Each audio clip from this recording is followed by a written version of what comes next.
BMG.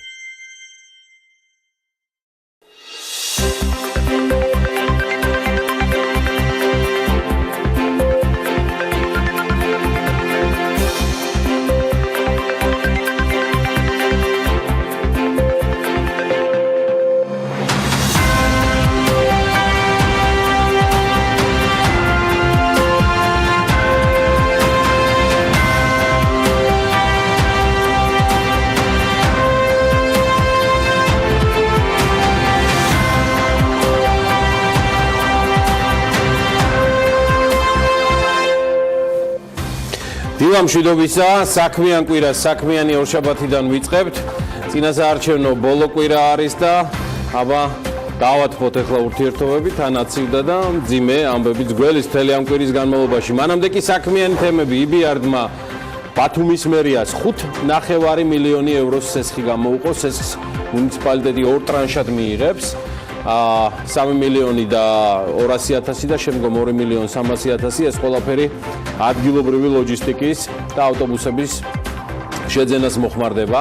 10 თვის მონაცემებით კი საჰაერო გზით ქვეყანაში შემოსული მგზავრების 73% ტურისტი გახლავთ.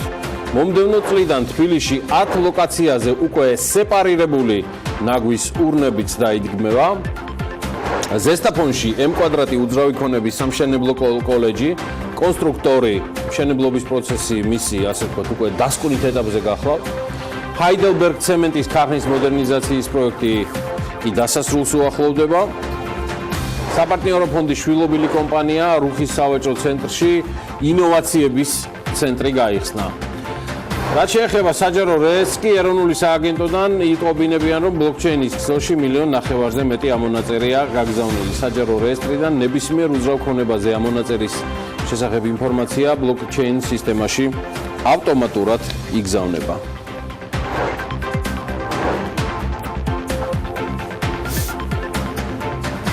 დილა მშვიდობის კიდევ ერთხელ სამუშაო კვირა კარგი ამბებით და განწყობით გადავწყვიტეთ დავიწყოთ. თან ორშაბათია, თან ბევრი ამბავი გველის.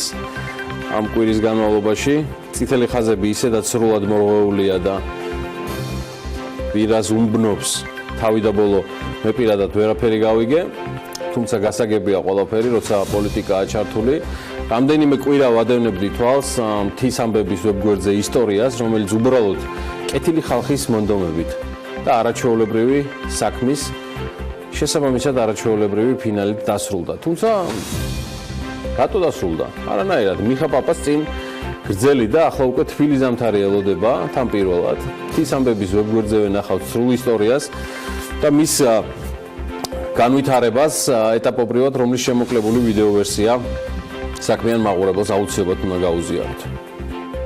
ზამთარი ძალიან მძიმეა და ძალიან რა. შეგაშინებს აი სიცივე და გაყინებს და მოხვდები მას იქ. საცა წეურ საცაცეთ ხვაგზე იქ ყინვალი და იქ თურთულია, იქ თოვლია რა. ლოგინი და სითბო მჭირდება, მაგრამ მჭირდება სხვა.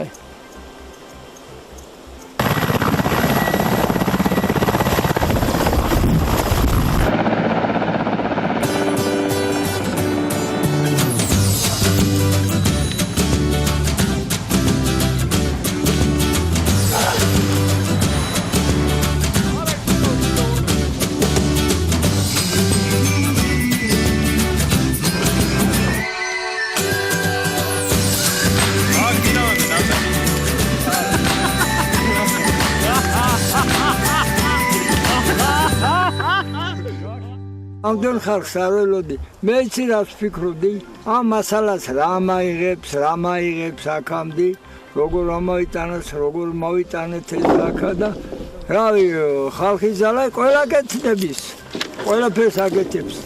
კაცი და ნადედი ტყიცავო და ეგრეა რა.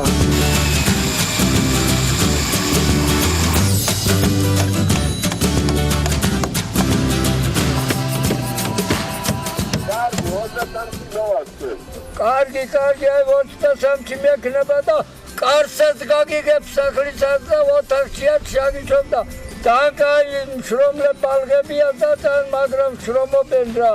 თანაც სურათებ გადააქვეყრა ვიდეო კამერები და ისინი იაქვთ არ მატანილები. Გარდია, აბა ნახოთ რა გამოვა.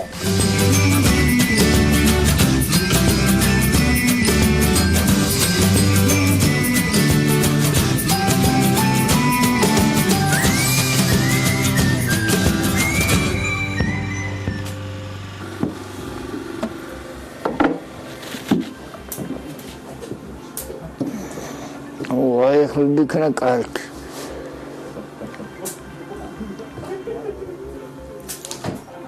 უმაღლესია.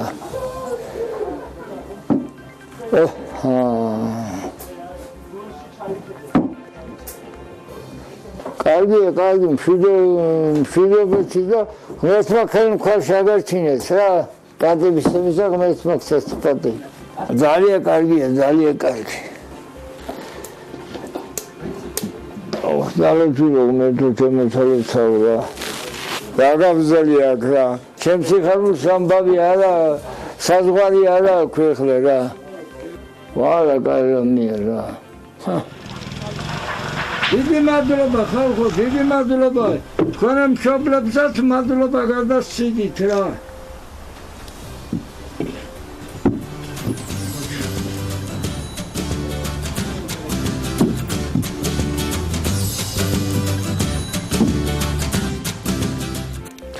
დღეგრძელობა მიხა პაპას, მადლობა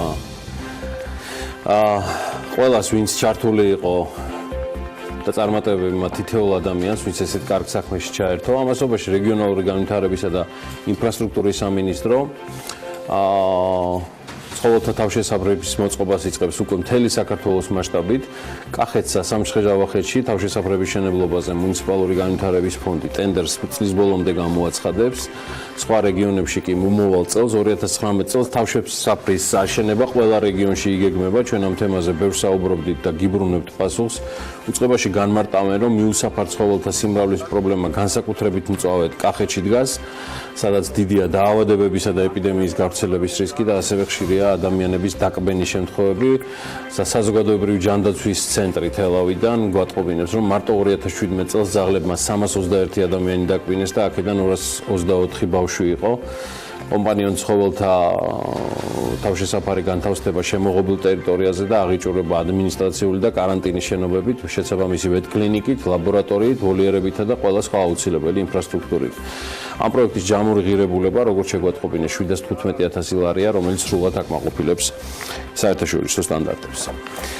პირადად მილოცვის შესაძლებლობა დროულად მომეცა და აგერ სატელევიზიო ეთერითაც ცოტა დაგვიანებით ამერიკის სავაჭრო პალატას საქართველოში მოღვაწეობის 20 წლის იუბილეს საქართველოს და ამ პალატის საქმიანობაში ჩართულ თითოეულ ჩვენს მეგობარს და პარტნიორს მინდა მიულოცო. საიუბილეო თარიღთან დაკავშირებით საზეიმო მიღება შაბათს გაიმართა, რომელსაც მთავრობის საკანონმდებლო ორგანოსა და დიპლომატიური კორპუსის წარმომადგენლები მრავლად დაესწრენ. ამერიკის სავაჭრო პალატამ საქართველოში მუშაობა 1998 წელს დაიწყო და ამჟამად ქვეყანაში ერთ-ერთი ყველაზე მსხვილი საერთაშორისო ბიზნეს გაერთიანებაა, რომელსაც 200-ზე მეტი წევრი კომპანია ჰყავს.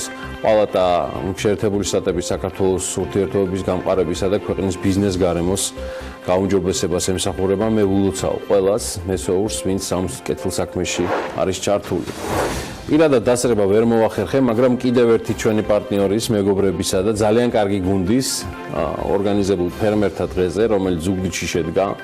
დიდი ზეიმი იყო გუშინ დადიანების სასახლეში და მთლიანად ფერმერულ საზოგადოებაში. ვილოცავ ყველას მის ასე წარმატებულ ჩატარებას. დეტალებს მოგვიანებით აუცილებლად დაუბრუნდებით. ნინო ზამბახიძე შემოგვიერთდება ქალების ნარატივის პირდაპირ ეთერში და ყველა დეტალის საქმის კურსში გამყოფებთ. კარგი, მოდი ახლა სხვა ამბებსაც მივხედოთ. Financial Times-ი ავრცელებს ინფორმაციას, რომ ინტერპოლის ვიცე-პრეზიდენტი რუსი ალექსანდრე პროკოპჩუკი, ინტერპოლის ვიცე-პრეზიდენტობის ერთ-ერთ კანდიდატად სახელდება. ალექსანდრე პროკოპჩუკი 2011 წლიდან რუსეთის შინაგან საქმეთა სამინისტროს ინტერპოლის ეროვნული ცენტრალური ბიუროს ხელმძღვანელია, ხოლო 2016 წლიდან ვიცე-პრეზიდენტია უკვე ინტერპოლისა. მისი კონკურენტი აღნიშნულ პოსტზე ინტერპოლის პრეზიდენტის მოვალეობის შემსრულებელი სამხრეთ კორეელი კიმ ჩენ იანგია. ორგანიზაციის პრეზიდენტის არჩევნები ზე გაიმართება 4 შაბათს. შეგახსენებთ, რომ ინტერპოლის ყოფილი პრეზიდენტი ჩინელი მენ ჰუნვეი 29 სექტემბერს საფრანგეთიდან ჩინეთში გაემგზავრა და გაუჩინარდა. მოგვიანებით კი ოფიციალურმა პეკინმა დაადასტურა, რომ ინტერპოლის პრეზიდენტი დააკავეს და მას ქრთამის აღებაში ადანაშაულებენ. ამავე დღეს ინტერპოლმა მენ ჰუნვეი თანამდებობიდან მისივე თხოვნის საფუძველზე გაათავისუფლა და აგერ მოვედით იქამდე, რომ ქვეყანა, რომელიც ძალიან ბევრს ადამიანს სუბიექტურად არ გადასცემს ინტერპოლს, შესაძლოა მთლად ინტერპოლში პირველი პოზიცია დაიკავონ. ნახოთ. კარგი, გემახსოვრებათ კიდევ ერთი ინფორმაცია, რომელზეც თავის დროზე მოგაწოდეთ ინფორმაცია და უკავშირდებოდა საფრანგეთის სკოლებში მობილური ტელეფონების აკრძალვას. ეხლა კიდევ ერთ ინფორმაციას მოგაწვით, რომელიც ნეტგაზეთმა CNN-ზე დაყრდნობით გაავრცელა. ჩრდილოეთ ინგლისის საჯარო სკოლამ მოსწავლეებს ძვირად ღირებული ტანისამოსის ჩაცმა აუგზავნა.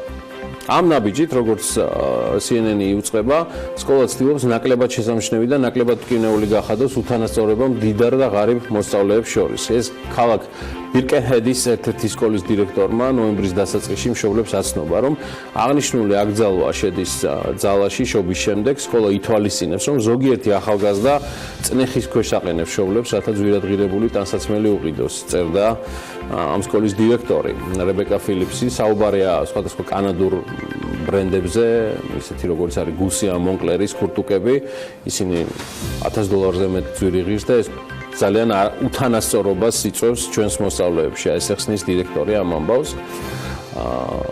და იმ მოსწავლეებისა და მშობლების სტიგმატიზაციას იწვევს, რომლებსაც მაინდა-მაინც არ ულხილთ. ესეთი გადაწყვეტილება იყო მიღებული დიდ ბრიტანეთში. ამასობაში საქართველოში ცდილობენ ევროკავშირის საკმაოდ მძიმე რეზოლუციის ტექსტის და უფრო მკაცრი შენიშვნების მიჩქმალავს. ის ვინც ჩქმალავს, სრულად უტიფარი კომენტარებით გამოდის ევროპელების პოზიტიურ დამოკიდებულებაზე ხელშეკრულების შესრულების მიმართ, არადა უამრავია სამუშაო და მეტი არა, ჩემი და თქვენი მტერი ამაზე ან სხვა რამეზე ესწავლოს ჭკუა.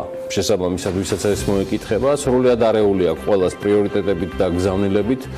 ამ გზავნილებზე ხომ საერთოდ აღარაფერს ვამბობ, აგერ მსურს BMG-ის საშუალებით მაინც დაგიდასტუროთ, რომ ქვეყანაში არსებობს ბიზნესი, პასუხისმგებელი მეწარმეები და ანტრეპრენორები, ხელოსნები და ვაჭრები, რომლებიც შრომობენ, ქმნიან დოლარს, აღელვებთ ქვეყანაში მიმდინარე უმისამართო პროცესები, სადაც ხელისუფლებას სხვათა შორის განსხვავებულ მოსაზრებაზე ერთადერთი რკინის არგუმენტი აქვს, ნაცი ხარ.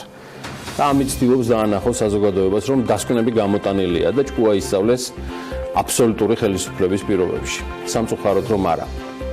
არა და აგერ კარგი მაგალითი, იგივე სოციალური საწარმო აგამა, ესე ქვია, პოლონეთთან საექსპორტო მოლაპარაკებებს აწარმოებს, აღნიშნული საწარმო სხვათა შორის საქართველოს სტრატეგიული კვლევებისა და განვითარების ცენტრის ბენეფიციარია, როგორც აგამას დამფუძნებელმა არჩილ ელბაქიძემ BMG-ს განუცხადა, საწარმო პოლონელებმა უკვე მოინახულეს და მიაწოდეს იმ მოთხოვნათა ჩამონათვალი, რომლის დაკმაყოფილების შემთხვევაში აგამა პოლონეთის ბაზარზე უკვე პროდუქციის გატანას შეძლებს. ადგილობრივ ბაზარს რაც შეეხება, აგამა ორ მარკეტსა და ქუთაისის საბითუმო ბაზარში ყიდის ჯერჯერობით თავის პროდუქციას.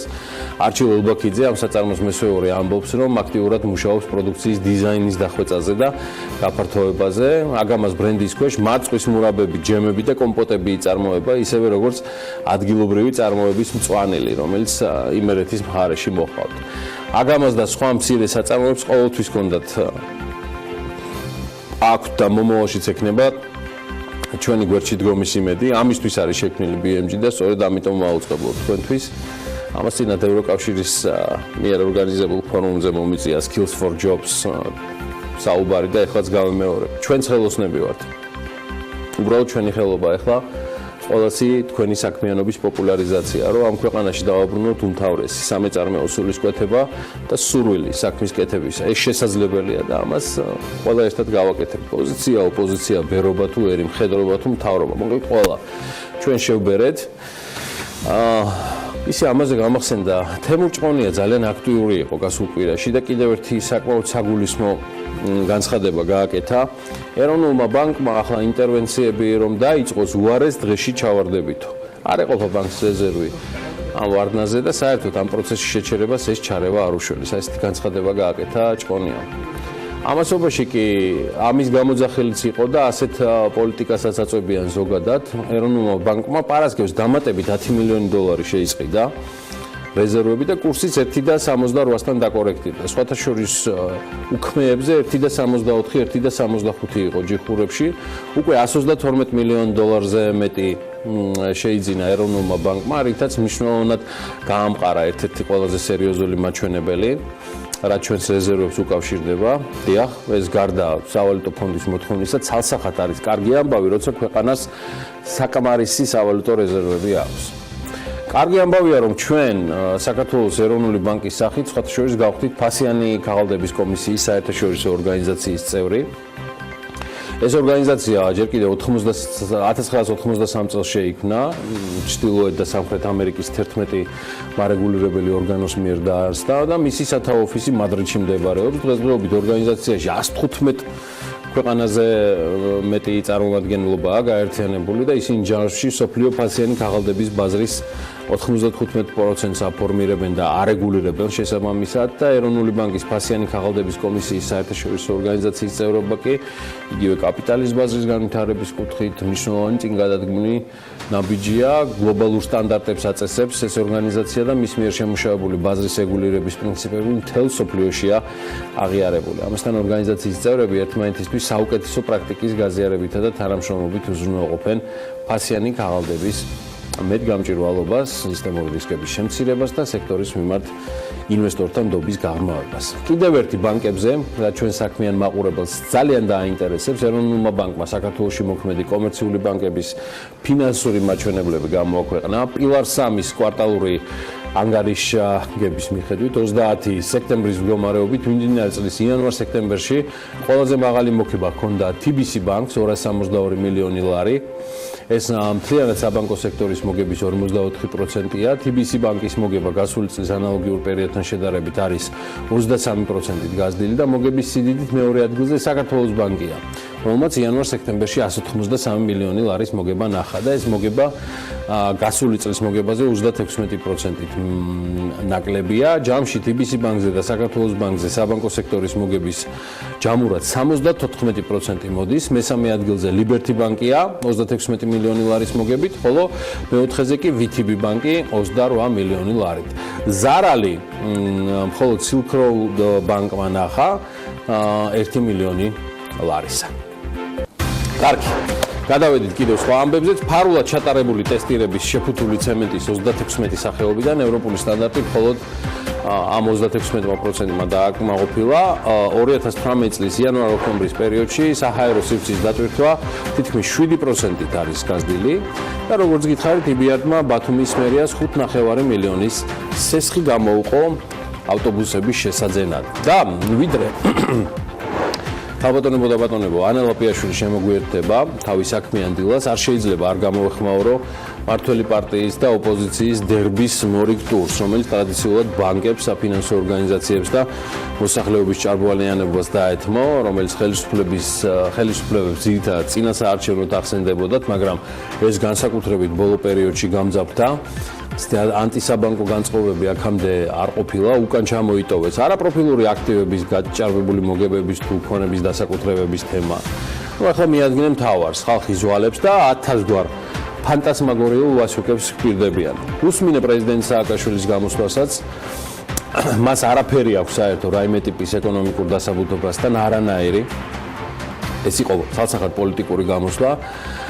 და როგორც თქვი, ეს ეკონომიკასთან კავშირში არ არის. მე ვერ ვხედავ რესურსს, რის ხარჯზე შეიძლება და რის ხარჯზე შეძლებს ამის გაკეთებას ნაციონალური მოძრაობა, ან მისი თავკაცი, ისევე როგორც ვერ ვხედავ ერთბაშად 400 ლარის პენსიის დარიცხვის ვერც რესურსს და სიმართლე გითხრათ, ეს ყველაფერი უკვე საკმაოდ საშიში და საფრთხილო ხდება.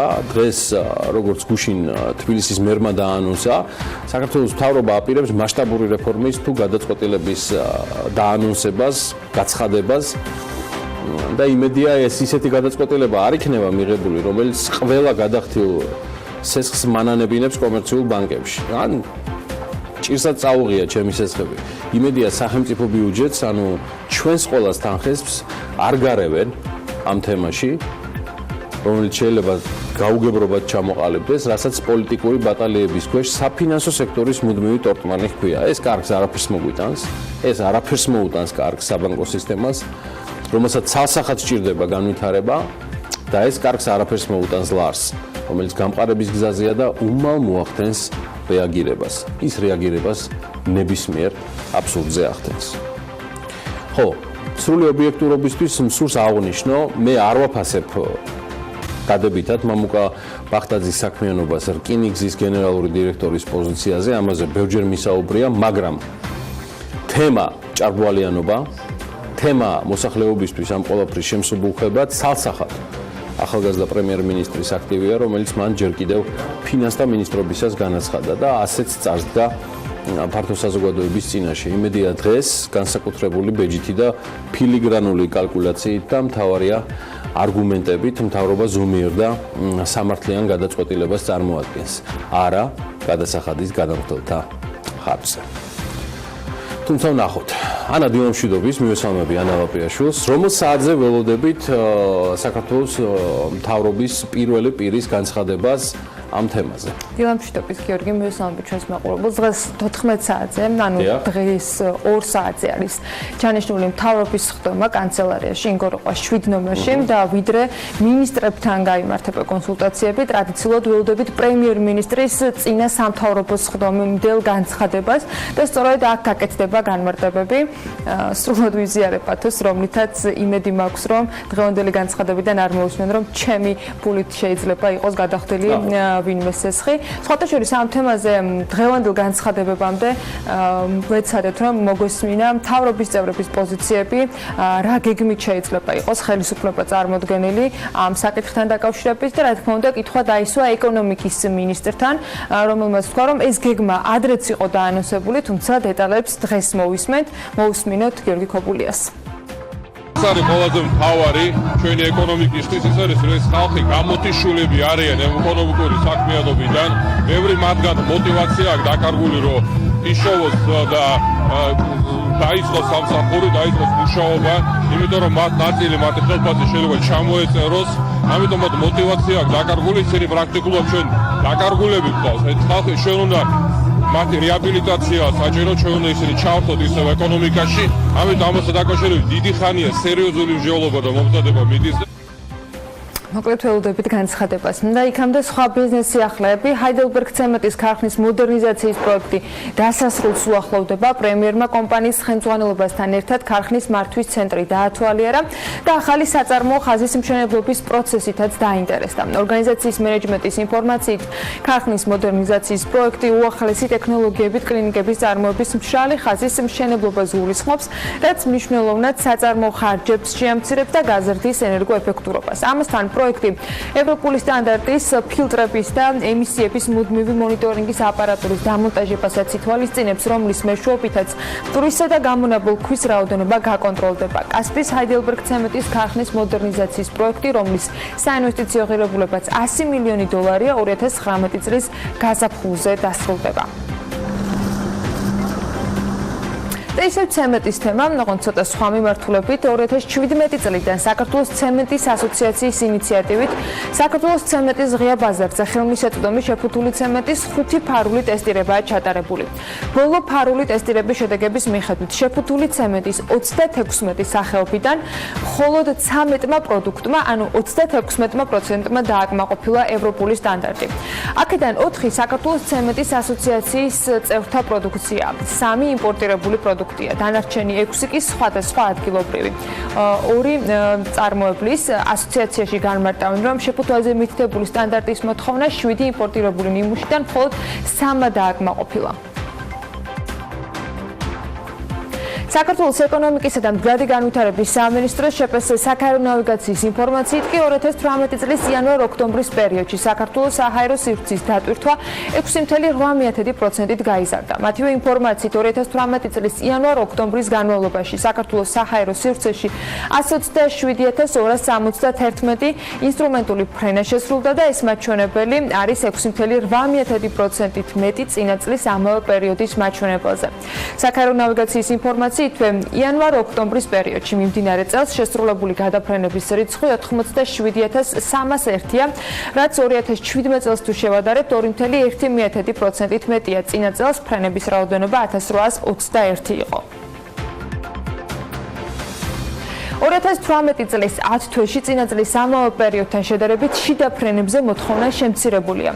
2018 წლის იანვარ-ოქტომბრის ჩათვლით ამბროლაურისა და მესტიის აეროპორტები ჯამში 260 მგზავრით ნაკლებს მოემსახურა, ვიდრე ეს 2017-ში აღრიცხული.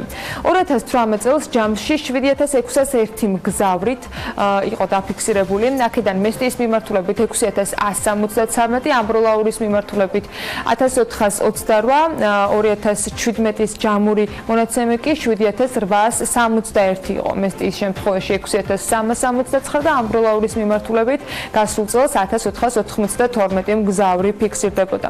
უნდა აღინიშნოს ისიც, რომ შიდა ფრენებზე მოთხოვნა ძირითადად ტურისტულ სეგმენტზე მოდის. შიდა ფრენების განმახორციელებელი კომპანია აკეარ ჯორჯიაში კი ამასთან დაკავშირებით ამბობენ მგზავრთნაკადის სტატისტიკის ანალიზისას, რომ ზოგადად წლის ბოლოს ითვლიან ყველაფერს, თუმცა კომპანიის დირექტორი ლევან გაწიაშვილი ბიზნეს პრეს ნიუსთან იმასაც აღნიშნავს, რომ მგზავრთნაკადის შემცირება ტურისტების გარკვეული სეგმენტის ნაკლებობამ გამოიწვია. ინდოეთის უმსხვილესი ავიაკომპანია საქართველოს საავიაციო ბაზარზე შემოსვლას გეგმავს. 2019 წლის თებერვლიდან ინდოეთსა და საქართველოს შორის საჰაერო მიმოსვლის დაწყებას ინდოეთის ყველაზე მსხვილი ავიაკომპანია ინდიგო გეგმავს. დელი თბილისის მიმართულებით პირდაპირ რეისების განხორციელება ყოველდღიურად Airbus 321 ტიპის საჰაერო ხომალდით არის დაანონსებული. საქართველოს საავიაციო ბაზრით ინდოეთის ყველაზე მსხვილი ავიაკომპანია ზაფხულში დაინტერესდა. ზოგად ჯორჯია პეტროლიუმმა კორპორაციული სოციალური პასუხისმგებლობის ახალი პლატფორმა პასუხისმგებლობის 5 სტანდარტი წარადგინა. ახალი პლატფორმა მოიცავს გარემოს დაცვას, ახალგაზრდების მხარდაჭერას, ქალთა გაძლიერებას და შეზღუდული შესაძლებლობის მქონე პირებისა და ხანდაზმულების მხარდაჭერას. თავის მხრივ ამ მიმართულებით რამდენიმე პროექტს მოიცავს ეს სიახლე, მათ შორის არის კომპანია ავტოგასამართსადგურებზე საქართველოს მასშტაბით ელექტროდამტენების ქსელს ქმნის, რაც უზრუნველყოფს ელექტრომობილების პოპულარიზაციას და მეტად გავრცელებას. ასევე ახალგაზრდების მხარდაჭერად კომპანია სერვისების განვითარების მიმართულებით საკუთარი გამოცდილებისა და კომპეტენციის გავრცელებას პროფესიულ სასწავლებლებში გეგმავს. პრეზენტაციის შემდეგ კი გაიმართა ამავე თემებზე პანელური დისკუსია, რომელშიც მონაწილეობას სოკარის პარტნიორები და ექსპერტები იღებდნენ.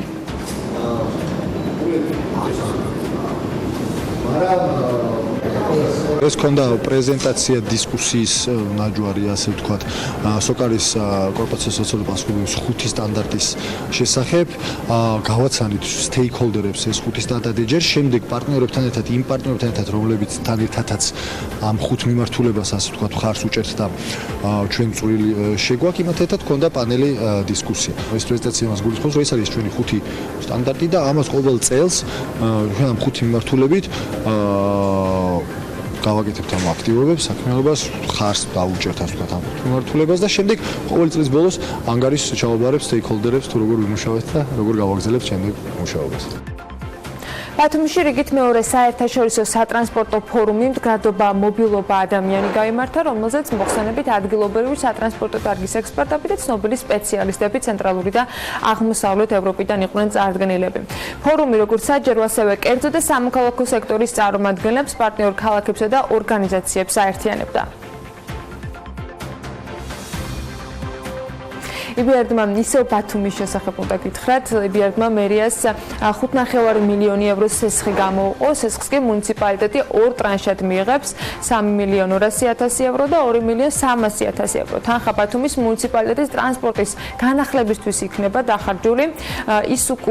ისუზუ ატამანის მოდელის ავტობუსების მოწოდება ტენდერში გამარჯვებულმა უკრაინულ-იაპონურმა კომპანიამ უნდა უზრუნველყოს. ავტობუსები კი 60 ადამიანზე იქნება გათვლილი და GPS სისტემით აღჭურვილი. ასევე მის ფუნქციებში იქნება კონდიციონერი და ადაპტირება შეზღუდული შესაძლებლობის მქონე პირებისათვის. ახალი სატრანსპორტო საშუალება არსებულ ავტობუსებთან შედარებით 50%-ით ეკონომიური იქნება. საპარტნიორო ფონდის შვილობილი კომპანიამ რუხის სავაჭრო ცენტრში ინოვაციების ცენტრი გახსნა. ტექნოპარკის ამოქმედება რუხის სავაჭრო ცენტრს კიდევ ერთ მნიშვნელოვან ფუნქციას შესცენს. რუხის სავაჭრო ცენტრში ტექნოპარკი რეგიონის და დე-ფაქტო საზღვრის მიღმა მცხოვრებ მოსახლეობას ტექნოლოგიების და მეწარმეობის მიმართულებით ცოდნის მიღებისა და ინოვაციური ბიზნეს პროექტების განხორციელების საშუალებას მისცემს. რუხის სავაჭრო ცენტრის გენერალური დირექტორი დავით მაჭავარიანი ამბობს, რომ მნიშვნელოვანი პროექტი იქნება ოკუპირებულ რეგიონში მცხოვრები ახალგაზრდებისათვის ეს ცენტრი. განყოფი ხაზის მიმდებარე სოფელ საკორინთლოში ახალი გზის მშენებლობა თითქმის დასრულებულია, თუმცა პრობლემა ამ დრომდე სანახევროდ შესრულებული სამუშაოა. გზა და მისი მონაკვეთი გაფართოებულია, თუმცა ადგილი, სადაც მიწის ფენა მოაცალეს, გასამაგრებელია დარჩენილი. პროექტის მიხედვით ფერთობის გასამაგრებელი სამუშაოები გათვალისწინებული ამ გეგმაში არ არის. ქართლეჯის ინფორმაციით კომპანია იბოლიამ სამუშაოები დეკემბერში უნდა დაასრულოს. ეცდება გზა გამაგრონ შვილო ესა პატარა თხელი კედელი რაღაცა რომ არ ჩამოძავდეს თორე ესა შვილო ეს წყალი აი ესე ჩაუვარდებათ რომ წამოვა ნიაღვარი წვიმა თოვლისა ჩამოიტანს და ყველაფერი გაფუჭდება შვილო ამათვინაც ცუდია და ჩემთვინაც ცუდია.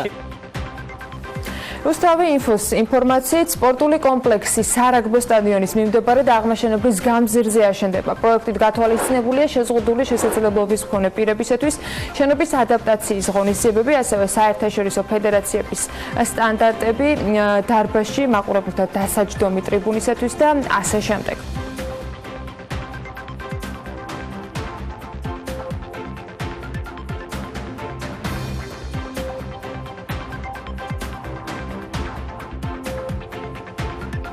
ეს იყო ბიზნეს სიახლეების პირველი ნაწილი და ვიდრე ამიდის პროგნოზს გაგაცნობდეთ, გიორგის ჯერი არის და ტრადიციულად ორშაბათისთვის შემოგვიერთდება ლევან თაღიაშვილიც.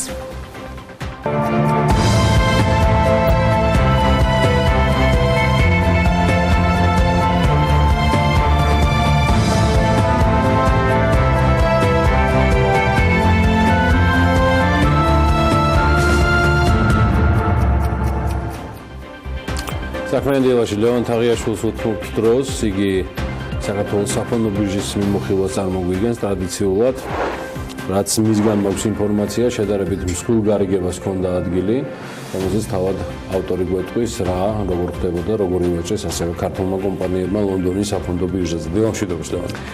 დილამშვიდობის. სავაჭრო სესიების დროს კვლავ გააქტიურდა სააქციო საზოგადოება ლიბერტი ბანკის აქციებზე ვაჭრობა, რომლის 35000 აქცია გასხვის და ღირებულებით 1400 ლარი ერთი აქციის ფასი, როგორც ეკრანზე ხედავთ, 4 თეთრი იყო. რაც შეეხება არასაბუჯო გარიგებებს, ანუ ეგრეთ წოდებულ ფიქსინგს, სწორედ აქ დაფიქსირდა შედარებით მსხვილი გარიგება ოღონდ დოლარში. შეფასეს საქართველოს სალიზინგო კომპანიის 300 აქცია გასხვის და თითოეულის ფასი გახდა 1022 დოლარი. შესაბამისად გარიგების ღირებულებამ 306000 დოლარზე მეტი შეადგინა. გალთენ თაგარდის მონაცემებით ლონდონის საფონდო ბირჟაზე ქართული კომპანიების აქციები მცირედით, მაგრამ მაინც გაუფასურდა. ყველაზე მეტი 277602 საქართველოს ბანკის აქცია გაიყიდა 4.252.000 ფუნტად.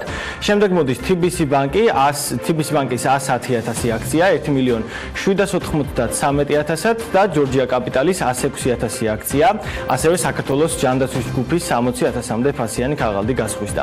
გადავიდეთ მათ საბაზრო კაპიტალიზაციაზე, დღის მდგომარეობით ყველაზე ძვირად კვლავ TBC ბანკი ფასობს 861 მილიონი ფუნტ სტერლინგით, შემდეგ მოდის საქართველოს ბანკი 774 მილიონით, ჯორჯია კაპიტალი 451 მილიონით და საქართველოს ჯანდაცვის ჯგუფი 299 მილიონით.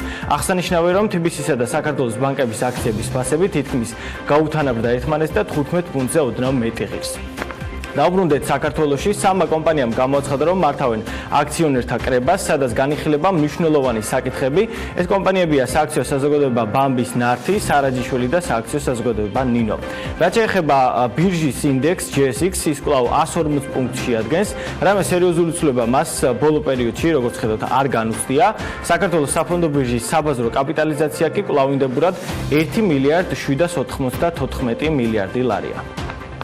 ამას მადლობა, ვინაცვლებთ ამინდის პროგნოზისკენ, მას ანა წარმოადგენს. ამინდის პროგნოზი. გარემოს ეროვნული სააგენტო გვატყობინებს, რომ ამინდი საქართველოში განპირობებული იქნება ამიერკავკასიის ჩრდილო-აღმოსავლეთიდან მოქმედი ცივი ჰაერის მასების და სამხრეთიდან გადამონაცვლებული შედარებით თბილი ჰაერის მასების ურთიერთქმედებით. საქართველოში მოსალოდნელია დრო გამოშვებით პრობლემების მომატება, უმეტესად უნალექო ამინდი იქნება, ზოგანი ქროლებს აღმოსავლეთის მიმართულების ქარის, სოხუმში მაგალითად 20 გრადუსია ნავარაუდები. ბათუმში და ქობულეთში ორივე შემთხვევაში 21 გრადუსი დაფიქსირდება, ქუთაისში კი 19 გრადუსი იქნება, ისევ როგორც ზუგდიდში. ოზურგეთში დღის განმავლობაში 21 გრადუსამდე გათბება ჰაერი, ონში 13 გრადუსი იქნება და გორში ასევე 13 გრადუსი დაფიქსირდება. ცხინვალში უნალექოდ ჩაევლის დღე და 12 გრადუსს ელოდებიან, მარნეულში კი 11 გრადუსია ნავარაუდები, ისევ როგორც რუსთავში. ახალციხეში 12 გრადუსამდე გათბება ჰაერი, ბორჯომში 11 გრადუსი იქნება, ბაკურიანში 4, ახალქალაქში 5, სტეფანწმინდაში 2 და თელავში 11 გრადუსი დაფიქსირდება. თბილისში დრო გამოშვებით ღრუბლიანობა მოიმატებს, უმეტესად უნალექოდ ჩაევლის დღე, იქროლებს სუსტი ქარი და მაქსიმალური ტემპერატურა იქნება 12 გრადუსი. მოკლედ, ასეთი ამინდი გველოდება დღის განმავლობაში და როგორი საქმიანი დილა გველოდება ტელეპირველის მაყურებლებისათვის, ამას ჩვენი ანონსიდან შეიტყობთ, სულ ცოტა მოგვიანებით კი უკვე რეკლამის შემდეგ დაგიბრუნდებით სტუმრებთან ერთად.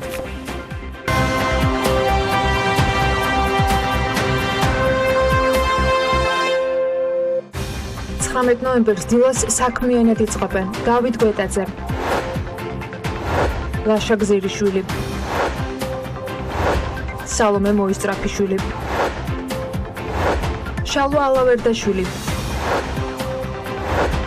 ლერი კისიშვილი, ელენე ჩომახიძე და მისი სტუმარი გიორგი მიქაუტაძე. მას პენძბობთ ირაკლი აბაშიძეს, დილა საქმიანია ტელეპირველზე.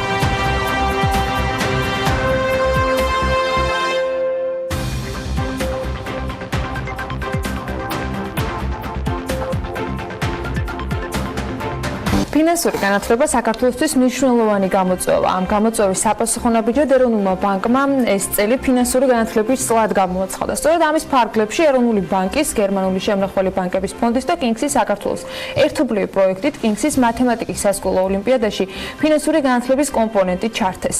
მუშაობს კინგსის ონლაინ პლატფორმა lupizertg, რომელსაც მოსწავლეებს აქვს შესაძლებლობა რომ აკეთონ ამოცანები, უვარჯიშონ და ისწავლონ მათემატიკასთან ერთად უკვე ფინანსური განათლების მიმართულებითაც. ვიდრე ამ პროექტის შესახებ ინფორმაცია სტუმრებთან ერთად გავშვით, მოდით მოკლე საინფორმაციო ვიდეო რგოლი ვნახოთ.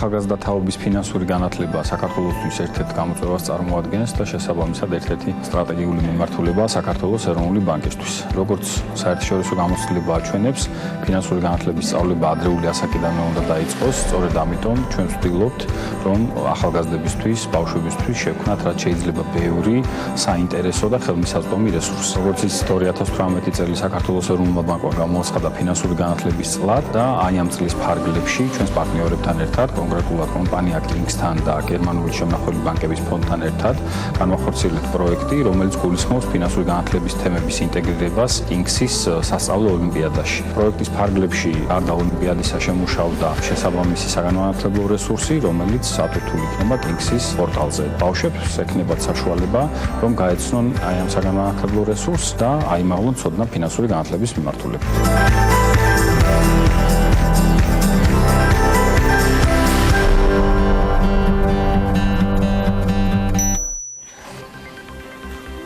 კინგსის სასკოლო ოლიმპიადა მეორედან მე-12 კლასელების ჩათვლით განკუთვნილი საგანმანათლებლო პროგრამა, რომელშიც სასწავლო წრის განმავლობაში მთელი საქართველოს მასშტაბით 64 მუნიციპალიტეტი და 150,000-ზე მეტი ბავშვია ჩართული. ეს კი იმას ნიშნავს, რომ ამდენიმე ბავშვი ფინანსური განათლების ელემენტებს ეცნობიან. სწორედ ამ თემებზე უნდა გავაგრძელოთ საუბარი ჩვენ სტუმრებთან.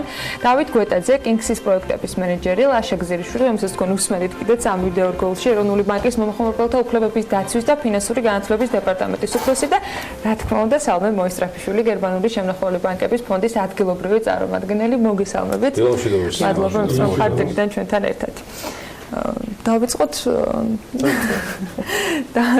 თქვენგან ბატონო ლაშა თქვენთვის რატომ იყო საინტერესო ამ მთელი წლის განმავლობაში აქტივობის პარალელურად რომ სწორედ კინგსის მსგავს პროექტში ყოფილიყავით ჩართული და ამ ფორმით ყოფილიყო სასკოლო განათლებაში ფინანსური განათლება წარმოდგენილი კიდევ ერთხელ მოგესალმებით როგორც ვიდეოშიც აღნიშნავ და თქვენც აღნიშნეთ ბავშვები და ახალგაზრდები ერთ-ერთი სტრატეგიული ჯგუფი არის ფინანსური განათლების ეროვნული სტრატეგიის ფარგლებში და ვცდილობთ ხოლმე რომ მრავალფეროვანი მასალები შევიმუშაოთ საგანმანათლებლო და ვცდილობთ რომ ეს მასალები იყოს საინტერესო ბავშვებისთვის. დღემდე მსგავსი პროექტი ჩვენ არ გაგვიხორციელებია და საინტერესო იყო ზუსტად იმით რომ ინოვაციური მეთოდით ასე ვთქვათ ფაქტობრივად თამაშის მეთოდით და გართობის მეთოდით ბავშვები შეძლებენ რომ ფინანსური განათლების თემები ისწავლონ. ანუ ეს არ არის თქვა კლასიკური მხოლოდ საგანმანათლებლო მასალა რაღაც ან ბროშურა ან სახელმძღვანელო რომელიც უნდა წაიკითხო არამედ ხალისით ბავშვები ეცნობიან სხვადასხვა თემებს ფინანსურ განათლებასთან მიმართებაში და ტესტების მეშვეობით იმაღლებენ საკუთარ ცოდნას.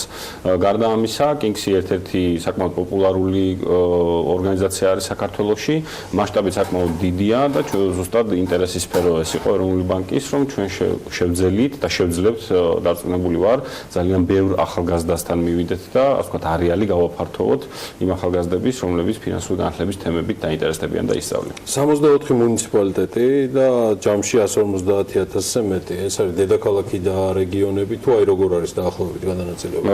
ეს მთელი საქართველოს მასშტაბით არის, ალბათ დავით უფრო დეტალურად იტყვის ამის შესახებ, თუმცა ბუნებრივად ინტერესი ზუსტად ეს არის, რომ მხოლოდ დედაქალაქის მასშტაბით არ შემოვიფარგლებით, თითქმის ყველა ქალაქშია და ძალიან პოპულარულია კიდევ ერთხელ გამიმეორებ ჩემი ბავშვებიც მაგალითად უკვე წლების განმავლობაში იღებენ აი ოლიმპიადებში მონაწილეობას და საკმაოდ პოპულარულია ბავშვებში. სებს ვიზასთან სხვებთან ერთად ქონდა ამის მსგავსი, მე ვერ ვიტყოდი რომ ეს საგანმანათლებლო რაღაცა მსგავსი იყო, მაგრამ აი ეს თამაშები ფეხბურთიდან გამომდინარე და ყველაფერი რაც საერთაშორისოებს აქვს დამკვიდრებული, ამას მთელი წლის განმავლობაში თქვენ ცდილობდით ფინანსური განათლების კუთხით გაგეტარებინათ. კი, ბუნებრივია, გამომდინარე იქიდან რომ წლევანდელი წელი ფინანსური განათლების წლად გამოაცხადა, წლის განმავლობაში ბევრი ღონისძიება იყო, მათ შორის ესეც სახალისოც, როგორც აღნიშნეთ, ფინანსური ფეხბურთი ვიზასთან ერთად შევიმუშავეთ, ეს ონლაინ თამაში არის. მათ შორის უქონდა სკოლებთანაც საპილოტო პროექტში, სკოლა ბანკის პროექტი, რაც გულისხმობს ფინანსური განათლების სწავლებას მე-7-მე-9 კლასის ახალგაზრდებისთვის, თუმცა მასშტაბის კუთხით თუ შევხედავთ, ეს ღონისძიება, რომელსაც მისთან ერთად ვაკეთებთ, სავარაუდოდ იქნება ერთ-ერთი დიდი. თუმცა მე კითხვა რაც გამიჩნდა, კინგსი არის ტესტირების რაღაცა ფორმა. სანამ ტესტებამდე მიდიან ეს მოსწავლეები, წინ რა ხდებათ? ვიცი რომ თქვენც მუშაობდით მათ შორის ამ მიმართულებით და იყო ძალიან ბევრი საინფორმაციო კამპანია, იგივე ბუკლეტების თუ სხვადასხვა მიმართულებით იყო შეხვედრებიც. რა ხდებოდა, რა ხდება, ვიდრე ისინი აღმოჩნდებიან კონკრეტული ტესტირების წინაშე, იმიტომ რომ კაია როცა ტესტს ავსებ და გიხარი როცა კარგი შედეგი გაქვს, მაგრამ ეს თვალ გარტყმაზე ტესტი ვერ იქნება, ხო? რაღაც წინასწარ ბაზა ჭირდება. როგორი ფორმით ხდებოდა ამ ტესტებისათვის მომზადება და თქვენი როლი ამ ნაწილში როგორი ფორმით იყავით ჩართულები? ან ტესტები დაყოფილია დამოვარგეთ ამ მთელი სასწავლო მასალა ტესტების ასევე ეს პლატფორმაც რაც თქვენს დაანონსეთ ლუპიჯი არის აგებული ზუსტად ამ კინგსის საქმიანობის პრინციპზე. დაყოფილი არის მთელი მეორედან მე-12 კლასის ჩათვლით ბავშვი მოსწავლეები, ხო? დაყოფილი არის 3 სხვადასხვა კატეგორიად, ანუ არის ცოდოფილ და ასე ვთქვათ დაბალი კლასები, არის საშუალო კლასები და არის მაღალი კლასები და ბუნებრივია თემები სამივე კლასში არის ერთი და იგივე. ანუ ფინანსური განათლების თემები ხო რა თქმა უნდა არ იცვლება, მაგრამ აი ტექსტი ან ის ამოცანები და ის ასე ვთქვათ ახსნა განმარტებები ამ ტესტებზე არის მორგებული ამ ასაკობრივ ჯგუფებს. ეს მასალები აბსოლუტურად ნულიდან შეიქმნა ამ პროექტისთვის და ჩვენც ვიყავით ჩართული ეროვნული ბანკის და კინგსის თავისთავად ამ მასალების შექმნაში და ის ტესტებიც რაც არის კონკრეტულად მისადაგებულია კონკრეტულ თავს ან კონკრეტულ აბზაცს და პლატფორმა გაძლევს იმ საშუალებას რომ სწორი პასუხის შემთხვევაში ან არასწორის ნახო განმარტება ამ ჩვენს კონკრეტულ ტესტზე. პროექტზე. შესაბამისად გამისამართებს, ასე ვთქვათ, იმ კონკრეტულ ნაწილთან ახსნა განმარტება, სადაც ტექსტში ეს საკითხი არის განხილული. ლუპიჯი არის ის პლატფორმა, სადაც შეგვიძლია ამ ტესტებისათვის მოემზადო გარკვეულწილად. ხო, მე როგორც ვიცი, ასევე დათვლა კონკრეტებს კინგსის ნებისმიერ ტესტებისთვის მე მგონი ამ პლატფორმაში შეიძლება. სლად ესე ვთქვათ, გეტყვით, ანუ ესე ვთქვათ, თქვენის ნებართვით. პირველ რიგში დავიწყებ იმით, რომ 2018 წლის დადგომისთანავე, როდესაც ეროვნულმა ბანკმა გამოაცხადა ეს ინიციატივა, ჩვენ ესე ვთქვათ, მიზნად დავისახეთ, რომ წლის მთავარი საგანმანათლებლო აქტივობა, ამ შემთხვევაში მათემატიკის ოლიმპიადა მიგვეძღვნა ამ მოვლენისთვის. მნიშვნელოვანი ამოცანა იდგა ჩვენს წინაშე, გუნდის წინაშე. გამომდინარე იქიდან, რომ ფინანსური განათლების მიმართულებით საქართველოში ჯერჯერობით ესე ვთქვათ, არ აქვს მოსწავლეებს ამის გამოცდილება. ეს იქნება პირველი პრეცედენტი, როდესაც ანუ ესე ვთქვათ, საქართველოს მოსწავლეებს შეეძლებათ, რომ ფინანსური განათლების მიმართულებით მიიღონ ცოდნა. ვიდეო რგოლიც, რომელიც თქვენ ასე ვთქვათ, დაანონსეთ გადაცემის დასაწყისში, ეს ვიდეო რგოლი იყო ესე ვთქვათ, პროექტის პრეზენტაცია, სადაც ირაკლი კაკაბაძე ყავდა მოწვეული, რომელმაც ანუ ბავშვებისთვის გასაგებ ენაზე, ანუ ესე ვთქვათ, ინტეგრირებულად აუხსნა მოსწავლეებს თუ რა არის ფინანსური განათლება. ლუპიჯის მეშვეობით მოსწავლეები ოლიმპიადამდე შეძლებენ რომ მოემზადონ, როგორც მათემატიკის, ასევე უკვე ფინანსური განათლების მიმართულებით, ანუ აკეთონ ტესტები სახალისო გარემოში, მათთვის ადაპტირებულ გარემოში, მათ ენაზე, იქვე ნახონ ამ ტესტების სწორი პასუხები, ესე ვთქვათ, მოემზადონ ოლიმპიადისთვის და უკვე 2 დეკემბერს საქართველოს მასშტაბით მოსწავლეებს შეეძლებათ რომ გამოცადონ საკუთარი თავი, ესე ვთქვათ, და ის ცოდნა, რაც მიიღეს ლუპიჯის მეშვეობით ოლიმპიადაზე, მათემატიკის ოლიმპიადაზე, რომელიც ჩატარდება საქართველოს მასშტაბით, ასე ვთქვათ, შეამოწმენ თუ როგორამდე მიიღეს. დავით, კინგსის საკმაოდ დიდარი გამოცდილებიდან გამომდინარე. და რო ჩამანოსლოთ ეს გამოცდილება ფინანსური განათლებით. აი ამ ტიპის სწავლებას რა ფიდბექი აქვს, რა გამოძახილი აქვს, რა შედეგებს ვიღებთ რეალურად საზოგადოება გამომდინარე იქიდან, რომ 150,000-ზე მეტი ბავშვი ჩაერთვება და რაც გადმოგამისამართად და დაგიალავერდათ ლაშამ, აი 64 მუნიციპალიტეტის თემაც მაინტერესებს. მოგახსენებთ, ანუ ჩვენ 2012 წლიდან დავიწყეთ ესე ვთქვათ მოღვაწეობა ქართულ საგანმანათლებლო სივრცეში. დავიწყეთ იმით, რომ ოლიმპიადებს ვატარებდით 5 ქალაქში. დღესდღეობით ანუ დაუღალავი შრომის შედეგად მივედით იმ ასე ვთქვათ, დონემდე, რომ საქართველოს მასშტაბით პრაქტიკულად ყველა სკოლიდან მოსწავლეები ჩართული არიან კინგსის სასწავლო აქტივობებში. რაც შეეხება ასე ვთქვათ, არაფორმალური განათლების მიმართულებით და ონლაინ სასწავლო პლატფორმას, გასულ წელს შევქმნით პირველად საერთაშორისო გამოცდილების ფონზე, ასე ვთქვათ, ქართული ონლაინ პლატფორმა ლუპიჯი, რომელზეც ახლა ჩვენ ვსაუბრობთ, რომელსაც გასულ წელსვე გამოიღო საკმაოდ მაღალი აქტიურობა აჩვენა, ანუ ასე ვთქვათ, საკმაოდ დიდი იყო დაინტერესება მოსწავლეების მხრიდან. დაახლოებით 15,000 მოსწავლე მომენტალურად ჩაერთო ონლაინ სასწავლო პლატფორმაში, დიახ. ეს იყო პირველი პრეცედენტი. წელს უკვე ეს ციფრები ბევრად გაზრდილია. რაც შეეხება ოლიმპიადას და მასშტაბებს, ანუ საქართველოს მასშტაბით წლიდან წლამდე გვაქვს ჩვენ აქტივობები. მათემატიკის ოლიმპიადა არის კულმინაციური მოვლენა. კერძოდ ახლა დღეის მონაცემებით, როდესაც 2 კვირა არის დარჩენილი რეგისტრაციამდე 55,000-ზე მეტი ბავშვი მხოლოდ მათემატიკის ოლიმპიადაზე.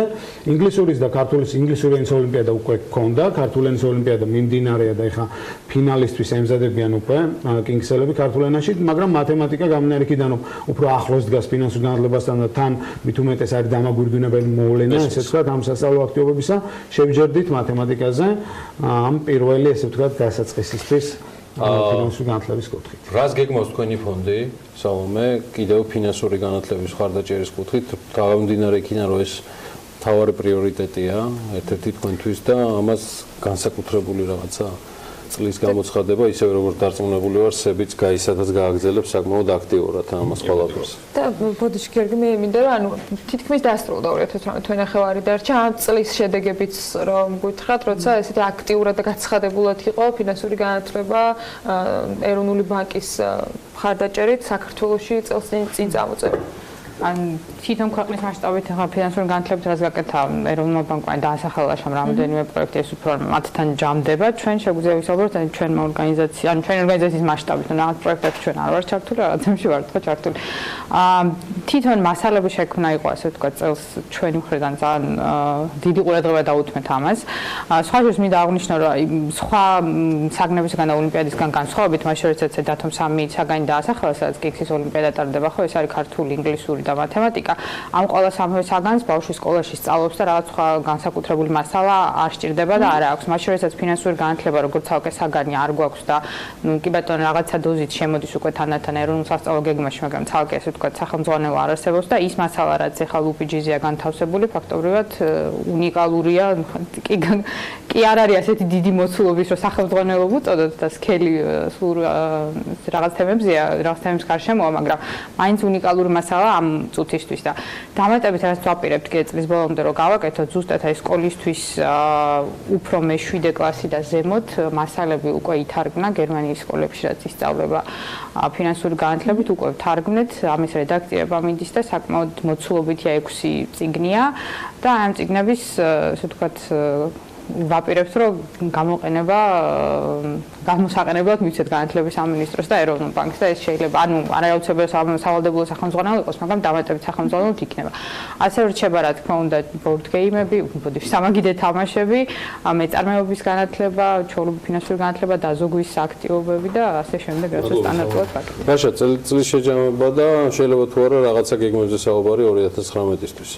ჩვენ არაერთხელ გამაცხადეთ და კიდევ ერთხელ გავიმეორებ, რომ ფინანსური განათლება ზოგადად ძალიან გრძელვადიანი პროექტია და ბუნებრივია, მხოლოდ 2018 წლით არ შემოვიფარგლებით, უბრალოდ ფინანსური განათლების წლის გამოცხადება ემსახურებოდა იმ მიზანს, რომ ამ თემისადმი საზოგადოების ინტერესი გაგვეგვივებინა და დაგვეძრა ეს თემა. თუმცა ბუნებრივია, ჩვენს მე განხორციელებული ღონისძიებები 2019-იც იქნება, ჩვენ კიდევ უფრო მეტად აქტიურები ვიქნებით, შეიძლება ამას არ ერქვას აუცილებლად სახელდება არ იყოს ფინანსური განათლების წელი, თუმცა ძალიან ბევრი საინტერესო ღონისძიება გველოდება, მათ შორის 2019-ში და ერთს დავამატებ კიდევ, რომ ჩვენი მიზანი არ არის მხოლოდ საგანმანათლებლო მასალების შემუშავება, ჩვენ გინდა რომ ნებისმიერი რამ, რასაც ჩვენ ვქმნით, ეს იყოს პრაქტიკული, საინტერესო სამიზნე ჯგუფებისთვის და პრაქტიკაში ადვილად გამოყენებადი, იმისთვის რომ მხოლოდ ცოდნა არ გადავცეთ მოსახლეობას, არამედ მათ მიღებული ცოდნა გამოიყენონ რეალურ ცხოვრებაში. მადლობა სტუმრობისთვის, წარმატებები მინდა გისურვოთ, წარმატებები კინგს. ძალიან კარგი პროექტების მომთავარი არის წლების განმავლობაში და რა ვიცი, ძალიან მაგრად უბერავენ. ყოველთვის ხარდაბჭერი ვარ, მივიღე კიდეც ერთხელ მონაწილეობა ბათუმში, მათ მიერ ორგანიზებულ ღონისძიებაზე. ტესტირებაში უკვე სამწუხაროდ ვეღარ გადაბერებული ვარ მისთვის. დავით გვეტაძე, კინგსის პროექტების მენეჯერი, ლაშა გზირიშვილი, ეროვნული ბანკის მომხმარებელთა უფლებების დაცვის და ფინანსური განათლების დეპარტამენტის უფროსი და სალომე მოისწრაფიშვილი, გერმანული შემნახველი ბანკების ფონდის ადგილობრივი წარმომადგენელი. წარმატებებს გისურვებთ და გმადლობთ ყველაფრისთვის. რეკლამა არის ჩვენს ეთერში და სულ მალე გიბრუნდებით ბიზნეს და ეკონომიკის ახალი ამბებით.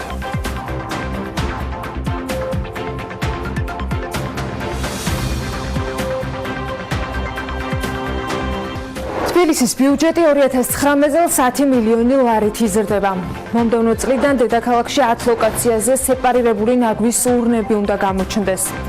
ზუგდიდის მუნიციპალიტეტის სოფელ ინგირში კი თხილის გადამამუშავებელი ახალი საწარმო ამოქმედა. ბიზნესი ახლეებით დავბრუნდით საქმიანი დილის ეთერში თბილისის საკრებულოში წარმოდგენილი პროექტით ბიუჯეტის მოცულობა 871 მილიონ 631,510 ლარია. 2019 წლის ბიუჯეტი მიმდინარე წლის დამტკიცებულ ბიუჯეტთან შედარებით 10 მილიონი ლარით მეტია. რაც შეეხება პრიორიტეტებს, მომავალ წელს ბიუჯეტის პროექტი ითვალისწინებს რამდენიმე ძირითად მიმართულებას და მათ დაფინანსებას. ეს არის სატრანსპორტო ინფრასტრუქტურის მშენებლობა და აღდგენა, მასზე დაიხარჯება 5,860 ლარი, გათვალისწინებულია ინფრასტრუქტურული ობიექტების მშენებლობა, ექსპლუატაციათა და ავარიული შენობების გამაგრებაზე 174 მილიონი ლარი.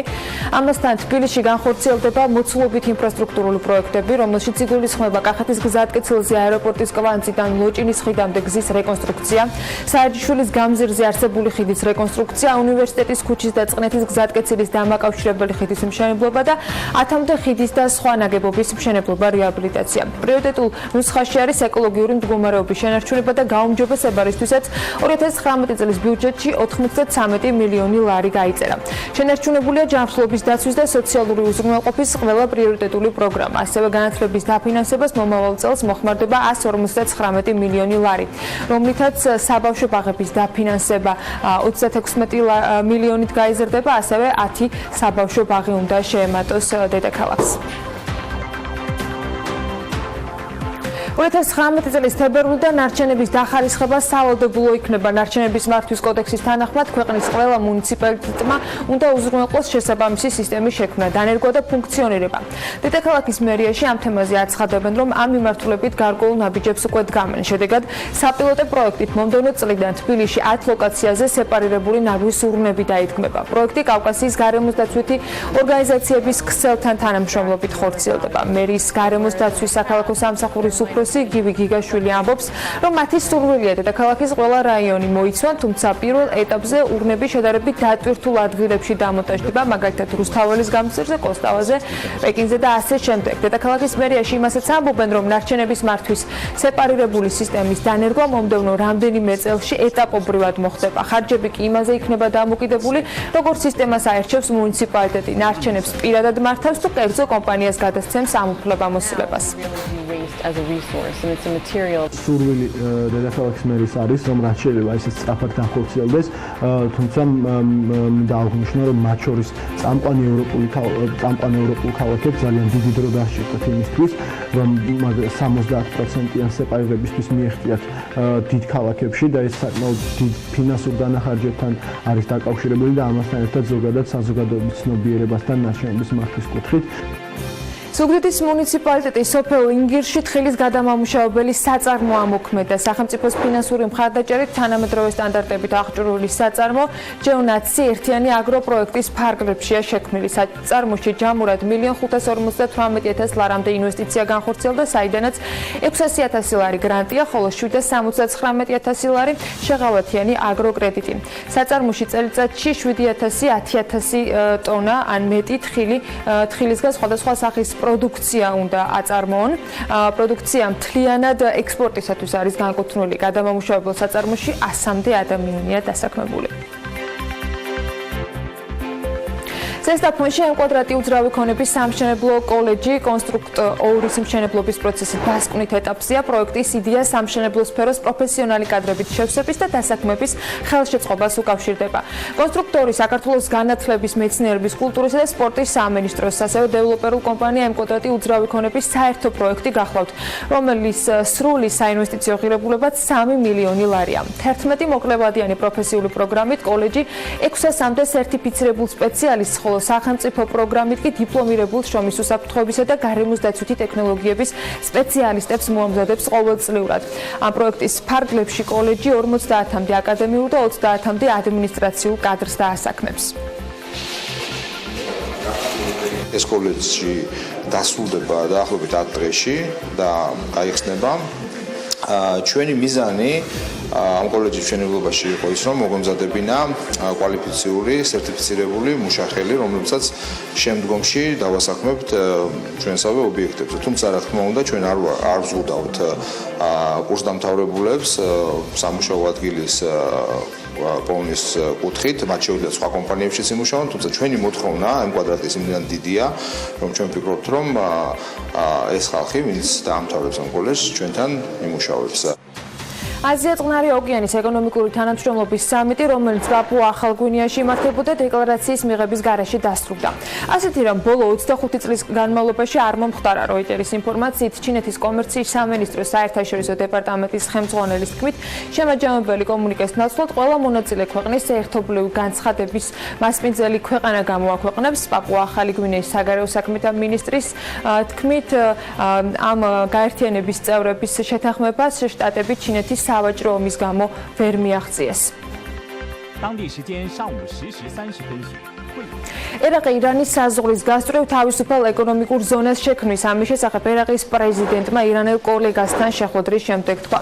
ინფორმაციას ალ-ჯაზირა ავრცელებს. ერთობრივ პრესკონფერენციაზე ორი ქვეყნის ლიდერებმა აღნიშნეს, რომ ირანსა და ერაყს შორის ურთიერთობა პრინციპულად გაუმჯობესდა. ჩვენ ვუფრთხილდებით ურთიერთობას ირანთან, თქვა სალიხმა. მხარეებს არ გაუსაჯაროებიათ დეტალები თუ როდის და რა ფორმით განხორციელდება მათი გეგმა. ორი ქვეყნის ლიდერი ერთმანეთს ირანში, თეირანში შეხვდა.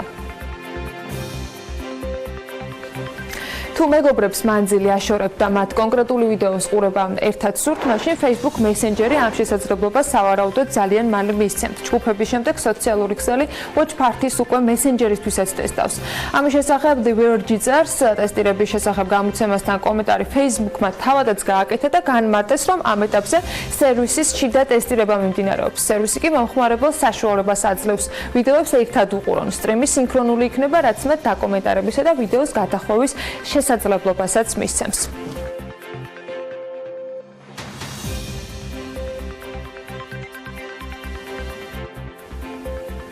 ჰოლანდიური მოგზაურობიდან მარიამ ადამიამ კიდევ ერთი მასალა ჩამოგვიტანა, რომელიც ერთ კონკრეტულ ფესტივალს ეხება და რომელიც მოგზაურობის პერიოდში ჩატარდა. სინათლის ფესტივალი The Glow ჰოლანდიის ქალაქ ეინჰოვენი და მილიონობით ანთებული ნატურა არის ახლა მისი ობიექტის ქვეშ. ამჯერად მარიამის და მისი ტელეფონის ობიექტივში სწორედ ამ მიმართულებით მოხდა სიუჟეტის ავტორის მუშაობის მთავარი გზავნილი. მოკეთ ნახოთ რეპორტაჟი თავად სინათლის ქალაქიდან.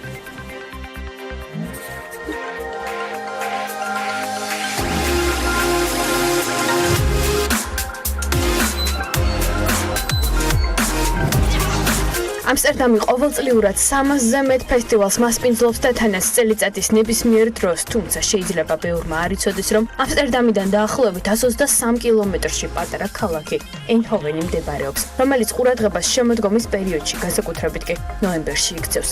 როდესაც აქ ათასობით ტურისტი მილიონობით ანთებული ნატურის სანახავად ჩამოდის და რაიონი ერთი კვირით ზღაპრულ ქალაქად გადაიქცევა.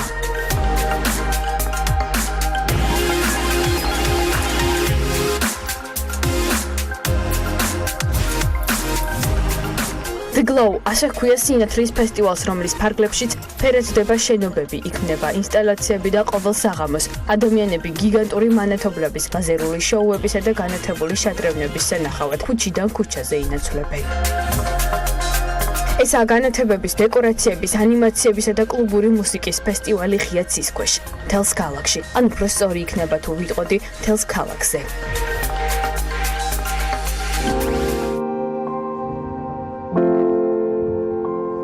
წრევანდელი ინსპირაციის თემა წყალქვეშა სამყარო და ადამიანები იყო. როგორც ადგილობრივები ამბობენ, წინა წლებში ფესტივალში მონაწილეობას სულ რამდენიმე ადამიანი იღებდა, წელს კი მათი რაოდენობა საგრძნობლად გაიზარდა და ხარისხიც შესაბამისად დაიხვეწა.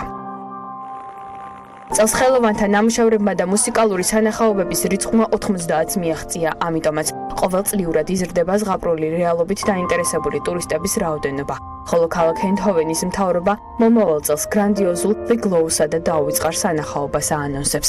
ეს ყველაფერი კი ამსტერდამიდან სულ რაღაც საათნახევრის გზაზე მდებარეობს.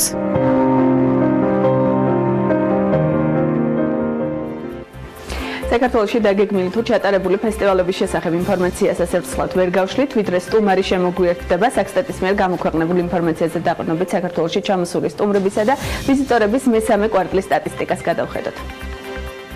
2018 წლის მესამე კვარტალში საქართველოს ტერიტორიაზე საერთაშორისო არარეზიდენტი მოგზაურების 3.2 მილიონი შემოსვლა დაფიქსირდა, რაც წინა წლის ანალოგიურ მაჩვენებელთან შედარებით 8.6%-ით მეტია. აღნიშნული რაოდენობიდან საერთაშორისო ვიზიტორების მიერ განხორციელებული ვიზიტების რაოდენობა 2.6 მილიონი შეადგინა, რაც წინა წელთან შედარებით ასევე 9.2%-ით მეტია. აღსანიშნავია, რომ საერთაშორისო ვიზიტორების თითქმის 70% მხოლოდ ტურისტები იყვნენ, ექსკურსანტების წილმა 25%, ხოლო ვიზიტორების 5.6% იყო როგორც ტურისტი, ასევე ექსკურსანტი. საქსტატის ბოლო მონაცემებით ვიზიტების ყველაზე დიდი წილი 22%-ით ფიქსირდება რუსეთიდან, შემდეგ მოდის აზერბაიჯანი, სომხეთი და თურქეთი. ვიზიტორების უმრავლესობა 45.1% მიეკუთვნებოდა 31-50 წლამდე ასაკობრივ კატეგორიას. ქალების რაოდენობა მათგან 45.3% იყო. ყველაზე მეტი ვიზიტი 50.8% განხორციელდა დასვენების მიზნით. მეორე ადგილზე კი ამ გადანაწილებაში უჭირავს ტრანზიტული მიზნით შემოსვლას. ყველაზე მეტი ვიზიტები განხორციელდა თბილისსა და აჭარაში. გასული წლის ანალოგიურ პერიოდთან შედარებით შემცირებულია გათეული ღამეების საშუალო რაოდენობა და დღეისთვის 4.9 შეადგენს, თუმცა ამის პარალელურად 36.5%-ით გაიზარდა ვიზიტისთვის გაწეული ხარჯები. ასევე 25%-ით გაიზარდა ვიზიტზე საშუალო ხარჯი და 1179 ლარი შეადგინა. საუბარს უკვე ჩვენ სტუმართან გავაგრძელებთ, რომელიც Skype-ის დახმარებით შემოგვიერთდება და ეს არის შალვა ალავერდაშვილი, სასტუმროებისა და რესტორნების ფედერაციის დამფუძნებელი. მოგესალმებით ბატონ შალვა, კიდევ ერთხელ მადლობა რომ დილიდან საქმიანი დილის ეთერში ხართ. ჩვენ ერთად ვისმენთ კიდევ ერთხელ იმ მონაცემებს, რაც რამდენიმე დღის წინ გამოაქვეყნა საქსტატმა. მაინტერესებს გარდა უშუალოდ დადებითი ტენდენციისა, რომელიც ფიქსირდება ბოლო წლების განმავლობაში, ფაქტობრივად ყოველი კვარტლის ბოლოს, თქვენთვის რას ამბობს უშუალოდ ეს მონაცემები? მონაცემებით რა თქმა უნდა კარგია დილამშვიდობის და რო ვთქვათ რომ ქვეყანაში ტურისტების რაოდენობა იმატებს, ეს ძალიან კარგია. თუმცა თქვენ აი სიუჟეტი რომელიც გადიოდა თქვენთან, ეხლა ის არის პირდაპირ ისი თქმაც გვინდოდა და რაც აუცილებლად უნდა მოხდეს, ამდენი წლები ამას ვლაპარაკობთ, რომ უნდა დაიგეგმოს კალენდარი სწორედ, ეხლა უკვე უნდა თქვენთან აღნიშნეთ წინა სიუჟეტთან დაკავშირებით, რომ ეთხოვებს მთავრობა შემდეგი წლის აი ამ ნოემბრის პერიოდისთვის უკვე დაანონსა და უკვე გამთქვა რომ რა უნდა მოხდეს შემდეგი წლის ამ პერიოდში ეთხოვენში. ჩვენთან და ის ფაქტი რომ თქვენ თქვენთან აღნიშნეთ რომ 300 ფესტივალი ტარდება ამსტერდამში ყოველწლიურად ეს არის ის რაც ჩვენ გვჭირდება, ეს ის რაც თბილისს ჭირდება კონკრეტული პერიოდებიდან გამომდინარე. მაგალითად აი ეხლა ამ წუთში ეს ისეთ პერიოდი რომელიც იწვება თბილისში ყველაზე დაბალ სეზონად, ეგრეთ წოდებულ დაბალ სეზონად და ჩვენ ერთად უნდა ვიძეთ ეხლა მერიის თანამშრომლებთან ერთად და გეგმავდეთ შემდეგი წლის ამ პერიოდში რა უნდა მოხდეს და ახლა წლამდე ეს უნდა დავაანონსოთ და მთელი წლის განმავლობაში ამის PR-ი უნდა მიდიოდეს, ეგრეთ წოდებული რეკლამირება უნდა მიდიოდეს, რომ ის პერიოდები, როცა თბილისში ჩავარდნილია ტურისტული ნაკადები, ანუ ჩავარდნილი არნიშნავს, რომ საერთოდ არ ჩამოდიან. ბატონო, როგორ ფიქრობთ, არასწორად აქვს ტურიზმის ადმინისტრაციას და ვერ ახერხებს ამ ყველაფრის სწორად და დროულად დალაგებას ამ კალენდრის, რომ არ იყოს ჩავარდნილი პერიოდები? ეს როგორც ეს ტურიზმის ადმინისტრაციის თემა მარტო, ეს არ არის ტურიზმის ადმინისტრაციის თემა მარტო, ეს არის თბილისის მაგალითად ეხლა რა თბილისზე ვლაპარაკობთ, თბილისის მერიამ აუცილებლად უნდა დადოს ახალ წლამდე, როგორც ისე იგივენაირად როგორც იდეა მაგალითად ქვეყნის ბიუჯეტი, ისევე უნდა იყოს გათვლილი შემდეგი წლისთვის კონკრეტული პერიოდებზე რა ფესტივალები ტარდება, რომელი ფესტივალი ტარდება, კონკრეტული დღეებით და კონკრეტული შედეგებით ამ კონკრეტული იმართულებებით ამ ფესტივალის. რა უნდა მოხდეს ამ ფესტივალზე, რომ ეს უკვე აიტვირთოს ყველა არა მარტო მერიის საიტზე, არამედ უკვე ყველა სასტუმროს საიტზე, ყველა ტურისტული სააგენტოს საიტზე, რაც არც ისე ცოტა საქართველოში და ამის მიერ ეს ავტომატურად შეუწყობს ხელს და ეს განსაკუთრებულად ეს ფესტივალები უნდა დაიგეგმოს იმ პერიოდში, როდესაც თბილისში ტურისტების შედარებით ნაკლებობაა. ეს არის ძირითადად ზამთრის პერიოდი და ეს არის ძირითადად ეხლა ნოემბერი. ბატონ შალვა, კვლავ მზარდია რუსეთიდან და რეგიონის ქვეყნებიდან შემოსული ტურისტების ვიზიტების და ვიზიტორების რაოდენობა. ტრადიციულად მაღალია რუსეთიდან, აზერბაიჯანიდან, სომხეთიდან და თურქეთიდან. როგორ ფიქრობთ, რა უნდა გაკეთდეს იმისთვის, რომ უფრო მეტად მოზიდული იყოს ევროპის ქვეყნებიდანაც ტურისტები და ამ მიმართულებით საქართველოს ცნობადობაც გაიზარდოს? ევროპიდან ტურისტების რაოდენობა თანდათანობით და თანმიმდევრულად იზრდება. ნამდვილად ვერ ვიტყვით, რომ ევროპელი ტურისტები საქართველოში არ ჩამოდიან, ან მათი რაოდენობა არ იზრდება. უბრალოდ ევროპელი ტურისტების დინამიკა ისეთი ვერ იქნება, როგორც მაგალითად რუსეთიდან ან მეზობელი ქვეყნებიდან ჩამოსული ადამიანების რაოდენობა, იმიტომ რომ ეს არის მათთვის ახალი ხილი. ევროპელებისთვის ეს არის აბსოლუტურად ახალი მიმართულება და სანამ ისინი გადაწყვეტენ, რომ საქართველოში ჩამოვიდნენ, უფრო მეტი უნდა იფიქრონ, უფრო მეტი ფიდბექი, ეგრეთ წოდებული ინფორმაცია უნდა მოიპოვონ საქართველოს შესახებ, ვიდრე ჭირდება იგივე ოსაბჭოთა სივრცის ქვეყნებს, რომლებმაც ძალიან კარგად რა არის საქართველო და რისთვის მოდიან საქართველოში. ამიტომ უფრო მეტი უნდა ვიმუშაოთ ევროპის მიმართულებით და მე შემიძლია ვთქვა, რომ ამ მიმართულებით საკმაოდ მეც მუშაობ, საკმაოდ ბევრს მუშაობს როგორც ტურიზმის ეროვნული ადმინისტრაცია, ასევე კერძო სექტორი და თანდათანობით ხდება ამ ტურისტების მოზიდვა და მათი ყოველწლიური მატება ხდება ევროპიდან. ბატონო, რომელი მიმართულებები გვაქვს განსაკუთრებით საინტერესო, რა კუთხითაც შეიძლება ვთქვათ მუშაობა, იგივე საუბარი მიდის ხოლმე სამედიცინო ტურიზმის განვითარების მიმართულებით, სამთო ტურიზმით. თქვენ როგორ ფიქრობთ დღესდღეობით ამ კუთხით სად უფრო მეტი სამუშაოა ჩასატარებელი? აბსოლუტურად გეთახმებით, მე ამ ჯგუფში ლიკაინაგი ერთებით და ეს ჩემთვის იყო აბსოლუტურად ყველაზე მნიშვნელოვანი თემა საქართველოში განვითარდეს ბალნეოლოგიური ტურიზმი. ბალნეოლოგიური ტურიზმი არის დარგი, რომელსაც ყველაზე დიდი შემოსავლები მოაქვს ქვეყნისთვის. პირველ რიგში ეს არის მიმართულება ტურისტების, რომლებიც ყველაზე ცოტა 10 დღით რჩებიან საქართველოში და არ არის მხოლოდ შემოვიდა, გავიდა და ეს არის მაღალ ხარჯვადი სექტორი. ადამიანები როგორც წესი თავისი მართლობისთვის ფულს ნამდვილად აიშურებენ და უნდა ჩვენი სიკეთები რაც ჩვენ ქვეყანას გაგვაჩნია და ქვეყანაში ნამდვილად ძალიან ბევრი ბალნეოლოგიური მიმართულების კურორტი გვაქვს და ზოგი მიტოვებულია, ზოგი კარგად განვითარებული შედარებით, ზოგი ძალიან კარგად განვითარებული. ეს უნდა გადავცეთ მაქსიმალურად, ეს უნდა მივაწოდოთ ბაზარს უფრო სწორედ და კონკრეტული მიმართულებებით უნდა ვიაროთ, რომ რაც შეიძლება მეტი მაღალ ანაზღაურებადი ეგრეთ წოდებული ბალნეოლოგიაში ყველაზე მაღალ ანაზღაურებადი ტურისტები მოდიან და არიან ტურისტი შემოვიყვანოთ და მით უმეტეს ტურისტი, რომელიც მინიმუმ 10 დღე რჩება ქვეყანაში, ეს არის იდეალური ტურისტი ჩვენი აზრით. კი ბატონო, მზარდი ამ კუთხით მონაცემები, მათ შორის თითო ვიზიტზე გაწეული ხარჯის წინა წელთან შედარებით, წინა წლის ანალოგიურ პერიოდთან შედარებით, თუმცა თქვენთვის რამდენად არის ეს მონაცემი საკმარისი 1176 ლარია თუ არ ვცდები თითო ვიზიტზე გაწეული ხარჯი. იგივე ყოფილი პრეზიდენტის გამოსვლასაც თუ გავიხსენებთ ცოტა ხნის წინ, ისიც ზუსტად მაღალ ანაზღაურებად სექტორზე ამახვილებდა ყურადღებას. კიდევ რა შეიძლება იქნას დაგეგმილი ქვეყნის დონეზე, სტრატეგიის დონეზე, რა შეიძლება გაიწეროს, რომ ამ კუთხით უფრო მეტი შემოსავალი მიიღოს ქვეყანა? როგორც უკვე აღვნიშნე, ჩვენ თვითონვე ვთქვით ფესტივალების თაობაზე, რომელიც უნდა იყოს კონკრეტული წინასწარ დაგეგმილი, თუნდაც რეგიონების მიხედვით, კონკრეტულ რეგიონებში იმ პერიოდში, როცა იქ აქტივობა შედარებით დაბალია, რომ იმ პერიოდში იმ რეგიონში არსებული კერძო სექტორის მოთამაშეები, სასტუმროები, რესტორნები უფრო მეტად დაიტვირთოს. ეს არის პირველი და მთავარი და ის რეგიონები უფრო მეტად პოპულარიზებული გახდეს იმ პერიოდისთვის, როცა იქ არასეზონია, როცა სეზონია, იქ ისაც ხალხია და რა თქმა უნდა, იქ კერძო სექტორთან ერთად უნდა ხდებოდეს ესეთი აქტივობების მოწყობა, მაგრამ ძირითადი მიმართულებები უნდა გავაჩინოთ ქვეყანაში ბალნეოლოგია, იგივე ფესტივალები, ეს პირადად ჩემი აზრია, ფესტივალები უნდა სწორედ დაიგეგმოს და დაიგეგმოს არა ერთი კვირით ადრე გამოცხადდეს, რომ ერთ კვირაში რაღაც მაგალითად მოყავს რაღაცა, ვიღაცის კონცერტია ან ვიღაცა ჩამოდის. არა, ეს უნდა იყოს როგორც ქვეყნის ბიუჯეტი წინასწარვე დამტკიცებული ახალ წლამდე და ახალ წლის შემდეგ უკვე გაწერით უნდა მიდიოდეს კონკრეტული პიარი კონკრეტული ფესტივალების. კი ბატონო. ძალიან დიდი მადლობა ბატონ შალვა ჩართვისთვის. წარმატებები. შალვა ალავერდაშვილი სასტუმროების და რესტორნების ფედერაციის დამფუძნებელი იყო პირდაპირ ეთერში. მე გითართია ჩაფიჩაძეს უთხრობთ მადლობას, მადლობა მას ჩართვისთვის. ძალიან საინტერესო თემის გაშლისთვის.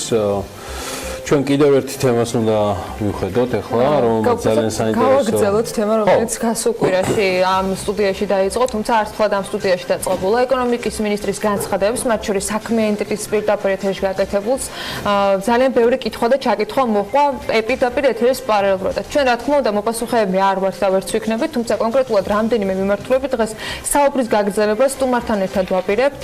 დარიელ ზივზივაძე, კარჯის დამფუძნებელი შემოგვიერთდა საქმიანი ტიპის სტუდიაში. მოგესალმებით ბატონო. თავში უნდა აღნიშნო, რომ თქვენს პოსტს გავიცანი სოციალურ ქსელში, რომელიც ერთგვარად გამოხმაურება იყო იმ რამდენიმე კომენტარზე, რომელიც აქ ეკონომიკის მინისტრისგან მოვისმენთ. ერთ-ერთი და სხვათა შორის თქვენ არიყავით ერთ-ერთი ყველაზე პოპულარული ნიუსი, ესე ვთქვათ, ჩვენი ვებგვერდისათვის აღმოჩნდა ის დაანონსება, როცა ეკონომიკის მინისტრმა თქვა, რომ 2025 წლამდე რამდენიმე 1000 სამუშაო ადგილის შექმნას გეგმავენ. სანამ კონკრეტიკაზე გადავალთ, მოდი ტარიელისგან მოვისმინოთ მთავარ კარჯის დამფუძნებელი, რომელიც ეპიცენტრია ქართული წარმოებისა და ფლობს ბევრ ინფორმაციას, რა გზავნილების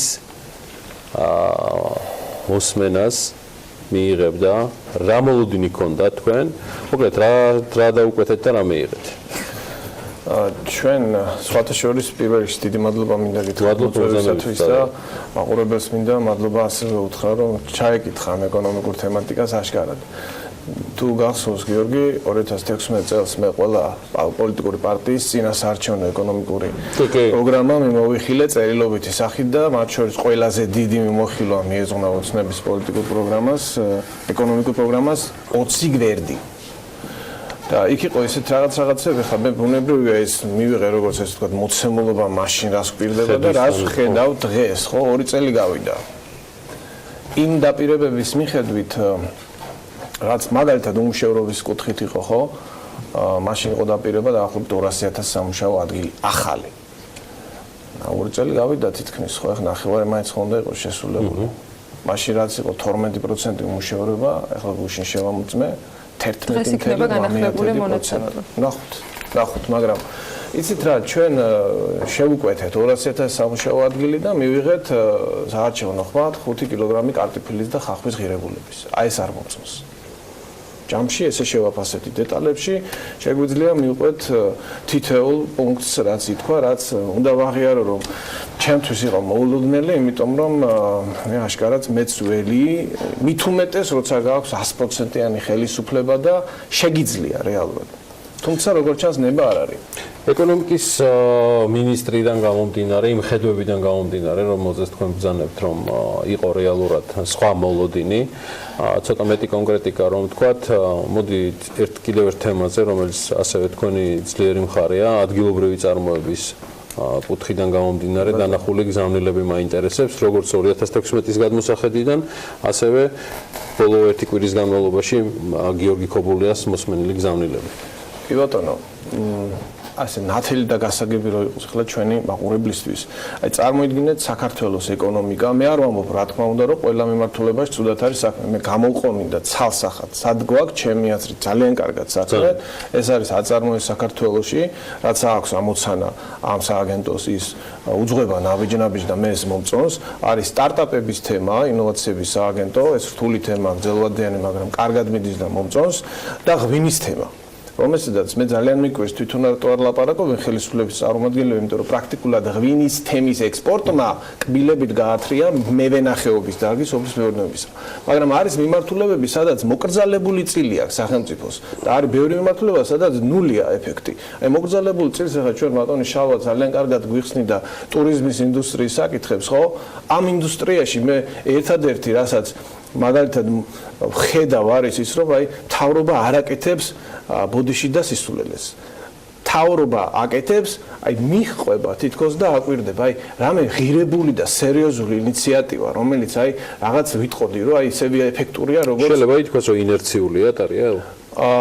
სწორი შეფასებაა ნამდვილად. ინერციულია ზუსტად. ანუ აი როცა მე ვერ ხედავ რამე მნიშვნელოვან ნაბიჯს, მით უმეტეს როცა შეგიძლია, ეს არ მომწონს. აღარ ჩამოთვლი სად ვერ ხედავ ვერანაირ სერიოზულ სვას. ეხლა ავიღოთ საწარმოო სექტორი, უბრალოდ წარმოების სექტორი, ხო? ქართული ეკონომიკა გავს ლაფში გაჭედილ ვირს. რაც ხდება, არის ან მივაწვეთ ვირს, ან ლაგამით გავათრიოთ, ან სახრე გადაუჭიროთ, ან ნაკლები სახრე გადაუჭიროთ და ნაკლებად გავათრიოთ. ერთადერთი რაც ამ ეკონომიკას დაძრავს და გაგვათრევს ჩვენ 5%-იანი მაქსიმუმ ეკონომიკური ზრდის ზონიდან არის რეალურად ბალახი დავანახოთ ამ ვირს, რაც ძალიან კარგად ხდება ღვინის თემაში. დაგვირდით, აქცენტი კეთება ექსპორტზე, ბაზრებზე და ყველაფერზე, რაც ცენტრში იყოლიებს მყიდველს. მყიდველი არის ათვლის წერტილი. საქართველოში, საწარმოო სექტორში და აწარმოებისთვისაც სხვათა შორის ათვლის წერტილი არის წარმოება. აი ხა მაგალითად რამოდენიმე დღის წინ ღვინის უკაცრავად რძის წარმოებელი ახალი საწარმოო გაიხსნა და მე რა თქმა უნდა მიხარია ეს რომ გაიხსნა, მაგრამ რაც მე ვნახე გაშუქებული ინფორმაცია, ახალ ციხეში გულისხმობთ? სამი არის დაგეგმილი, მე მგონი, სტუმრობა იყო ერთში. მე პრინციპულად არ მომწონს ის რომ მხოლოდ წარმოებაზე კეთება აქცენტი. ეხლა რა იქნებოდა უფრო ჭკვიანური გზა, ჩემი აზრით. 4 მილიარდს ხარჯავს მთავრობა სახელმწიფო შესყიდვებში და მეც კიდე. რა მოხდება რომ დაანონსოს რომ აი მოდი მაგალითად მე წელს ვიყიდი სიტყვაზე მილიონი ლარის ყოველს 300 მწარმოებლისგან. არ დაჭირდება ვირზე მიწოლა თვითონ შეიქმნება ეს საწარმოები. ერთი წამით სახელმწიფომ იყიდოს ყველი და ამის ნიადაგზე შეიქმნება საწარმოები?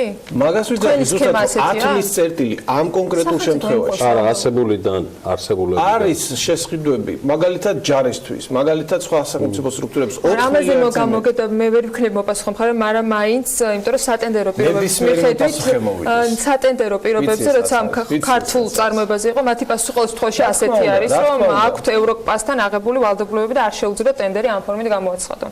ვიცი რა ვალდებულებაც არის, მაგრამ მოდი დეტალებში არ წავიდეთ. მაგრამ მე იმას ვიძახი, რომ ის რაც დღეს ხდება, არის ტიპიური საბჭოთა მიდგომა, მოდი შევქმნათ ბევრი ფაბრიკა ქარხანა. არავის არ ჭირდება შენი ნაწარმი, ზუსტად ვიცი, დაწყებული კორეიდან, ამთოლებული ამერიკის ჩათვლით, შტატების ჩათვლით, მაგ კომუნიკაცია ექსპორტიორებთან, ქართული პროდუქცია არის ძალიან არაკონკურენტული.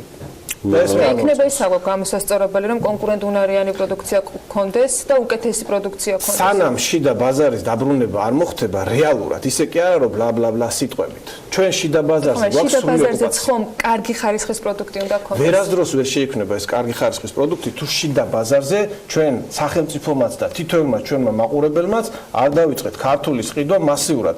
ბატონტარიო, ჩვენ ხო ვირჩევთ ისეთ პროდუქტს, რომელიც ჩვენთვის არის კარგი. თუ მომწოდებელმა, მათ შორის ქართულმა მომწოდებელმა მე არ შემომთავაზა კარგი ხარისხის პროდუქტი, მაშინ რა, ანუ პურა პატრიოტიზმის მიმართულებით სადღეგრძელოზე ხო არ მივდივართ, იმიტომ რომ თუ ერთი და იგივე ფასით მექნება კარგი და ნაკლებად კარგი პროდუქტი, რატომ ავირჩევ ნაკლებად კარგს? მოიქცეთ. მე აბსოლუტურად მომხრევა. არა, მე არ გეუბნებით, რომ თქვენ ცუდი არჩევთ. მე იმას ვიძახი, რომ ქართული პროდუქცია დახსეც ვერ ხდება. წარმოებლიდან ჩემამდე, მყიდველამდე არის ორი ბოლი: დისტრიბუცია და ქსელი. მე ეკონომიკის მინისტრს პირდაპირ მინდა შევთავაზო, მოდი ერთად მივიდეთ, ქსელებში ვიყიდოთ ქართული ნაწარმია და იქ ქსელის ხელმძღვანელი პირი დავისვათ და ერთად ვისაუბროთ იმ კონკრეტულ პრობლემატიკაზე, რაც იმ კონკრეტულ ქსელში აქვს ქართულ ნაწარმს. დისტრიბუტორის თუ ჩაერთვებობთ, ხლად უკეთესი. მე მეტიც მინდა შევთავაზო ეკონომიკის მინისტრს პირდაპირ ეთერიდან, რომ მთელი ეკონომიკური გუნდი, მოდით შევხვდეთ იმ წარმოებლებს, რომელსაც მართლა აქვს პრობლემა და ხშირად ხმასაც ვერ იღებენ. რატო? იმიტომ რომ გამომაძევებს მე ის ქსელი და რა ვქნა მე მეუბნება. აი რეალური სვლა რა იქნება? ის კი არა რომ საწარმოში მივიდეს.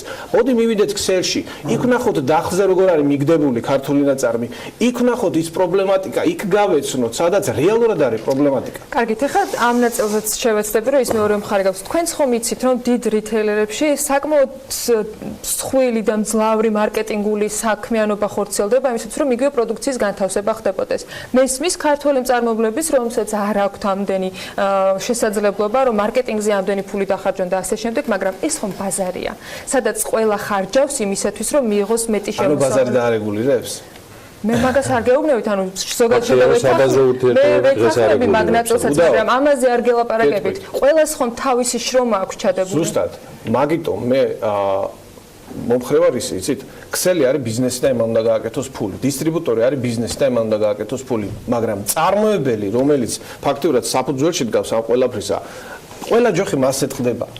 მე შემიძლია ამაზე ვისაუბრო უსასრულოდ, მაგრამ კონკრეტული რაც მინდა ვთხოვ აქედან ის ამას წერილობით დღესვე ჩამოვაყალიბებ და მივიტან სამინისტროში, რომ არა უბრალოდ შეხვედრა მწარმოებლებთან, მოდი მივიდეთ ქსელში, ნახოთ ქართული პროდუქცია რეალურად. ეხლა რად მინდა საწარმოში ვიზიტი თუ პროდუქცია ვერც დავინახე ვიზუალურად. ეხლა ყველა ვიცით როგორია, მაგრამ იმ ბრენდის ყველი მე მაინტერესებს დახსე სად დევს, სად იყიდება, ვიზუალურად როგორ გამოიყურება, მინდა მივიდე და ვიყიდო.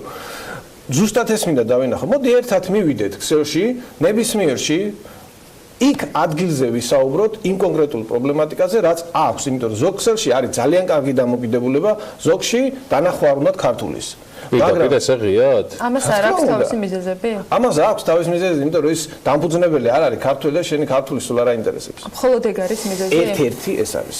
მაგრამ არის სხვა ბევრი მიზეზიც, რომელიც მე ახლა ისე არ გამიგოთ, რომ მხოლოდ მწარმოებელი არის ერთ-ერთი. მწარმოებლებსაც ბევრი ქარჯის ან პირადად თქვენ მიიღეთ თუ არა რაიმე ტიპის კონსულტაციებში და რეალ მონაწილეობა, თქვათ გიორგი ქობულიას მინისტრობის პერიოდში ჯერ კომუნიკაცია არ ყოფილა. არა, მე მაქვს ყოველდღიური შეხება მწარმოებლებთან, დისტრიბუტორებთან, ქსელებთანაც, მაგრამ სახელმწიფო სტრუქტურებთან იცით რა მომენტია, აი ნახსენები იყო კიდე აი გადაწყვეტილების მიღების სირთულე და ეს ძალიან კი, რა თქმა უნდა. ეს არის ფაქტი. იმიტომ რომ აზრი არა აქვს ახლა ბოლოს როდის ვიყავი აქ ეთერში 1 წლის წინ, ხო, არ ვაქტიურობ, რომ აი ეთერში მოხვდე, იმიტომ რომ აზრი არ აქვს ბევრ ლაპარაკს, იმიტომ რომ ბლა ბლა ბლა ლაპარაკია, მხოლოდ შედეგში, საქმეში არ გადადის. თქვენი ხმა არ იქნა გაგებული, როგორ ვაპირებთ რომ მივაწოდოთ ხმა, მარტო წერილებით არ გამოდის. ამიტომ მე მგონი უფრო ცოტა უნდა ვიახტო. მე გეტყვით, როგორ ვაპირებ ხმის მიწოდებას, როგორც იცით, კონკურენცია ყველაფრის წამალია, ეხლა ჩვენთან არის არჩევნები და როგორც ჩანს, უკვე დაიწყეს მოსმენა. არჩევნებიდან გამომდინარე? რა თქმა უნდა. სულ არჩევნები არ იქნება 28-ში არჩევნები არ იქნება, მაგრამ 2 წელიწადში კიდე ხო იქნება არჩევნები. შესაბამისად, მე მინდა თქვენს მაყურებელს, აი ხა თქვენ მოგმართოთ პირდაპირ, თქვენ ხმას აძლევთ, იცით რა, თქვენსავე კეთილდღეობას და მე მოგიწოდებთ რომ დაფიქრდეთ. მე მომხრე ვარ კონკურენციისა, იმიტომ რომ როცა პოლიტიკური ძალების კონკურენცია არის, ჩვენ ვიგებთ. და უფრო მეტად გვისმენენ ამ დროს. მე ჩემი ძლიერად თელესია არჩევნების მერე დარიელ იმ შემთხვევაში თუ თქვა სახელმწიფო კანდიდატმა გაიმარჯვა თემა მოგდება ავიღოთ თუ გნებავთ აი მაშინდელი არჩევნები იყო დემპინგის თემა ეხლა ეს არ არის შეიძლება დიდი თემა ვიღაცისთვის მაგრამ რაღაც თემა ეს ხო არის იყო საუბრები რაღაცები დაპირებები ჩაიარა არჩევნებმა მოგვდა თემა იგივე 10% ახალისება სახელმწიფო შესყიდვებში იყო ბევრი საუბარი შარშან ჩვენ ბიზნესი ფორუმი ქონდა და იქაც საუბარი ქონდა მაშინ მხარი დაგვიჭირეთ დიდი მადლობა თქვენ ამისთვის მაგრამ ჩაიარა არჩევნებმა მოგვდა თემა ეხლა როგორც ჩანს ისი აღარ ჩაარეს აი გუშინ ქუთაისში ვიყავი და მარშრუტკაში ვიჯექი და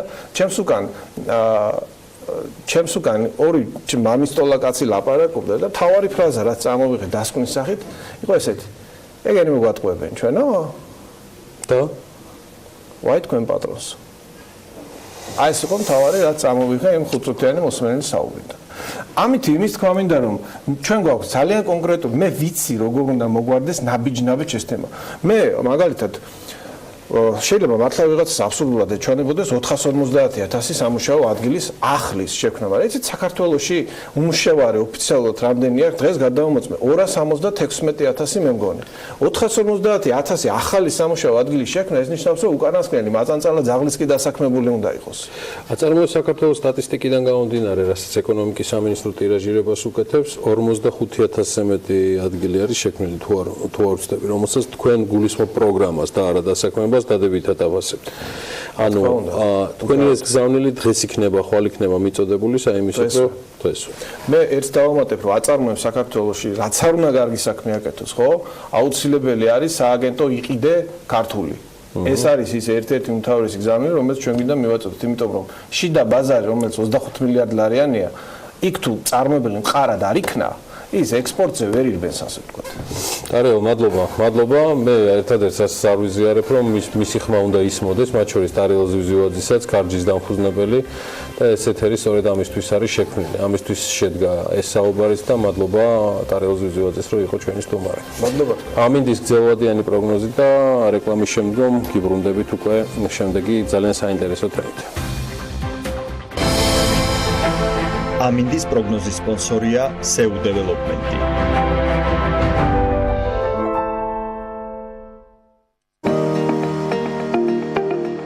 ამინდის პროგნოზის სპონსორია სადაზღვევო კომპანია უნისონი. თავისუფალი დაზღვევა თქვენი სიმშვიდისათვის.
ამინდის პროგნოზის სპონსორია სრულად დეველოპმენტი.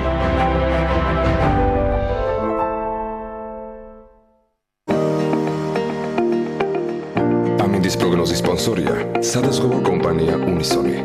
თავისუფალი დაზღვევა თქვენი სიმშვიდისათვის.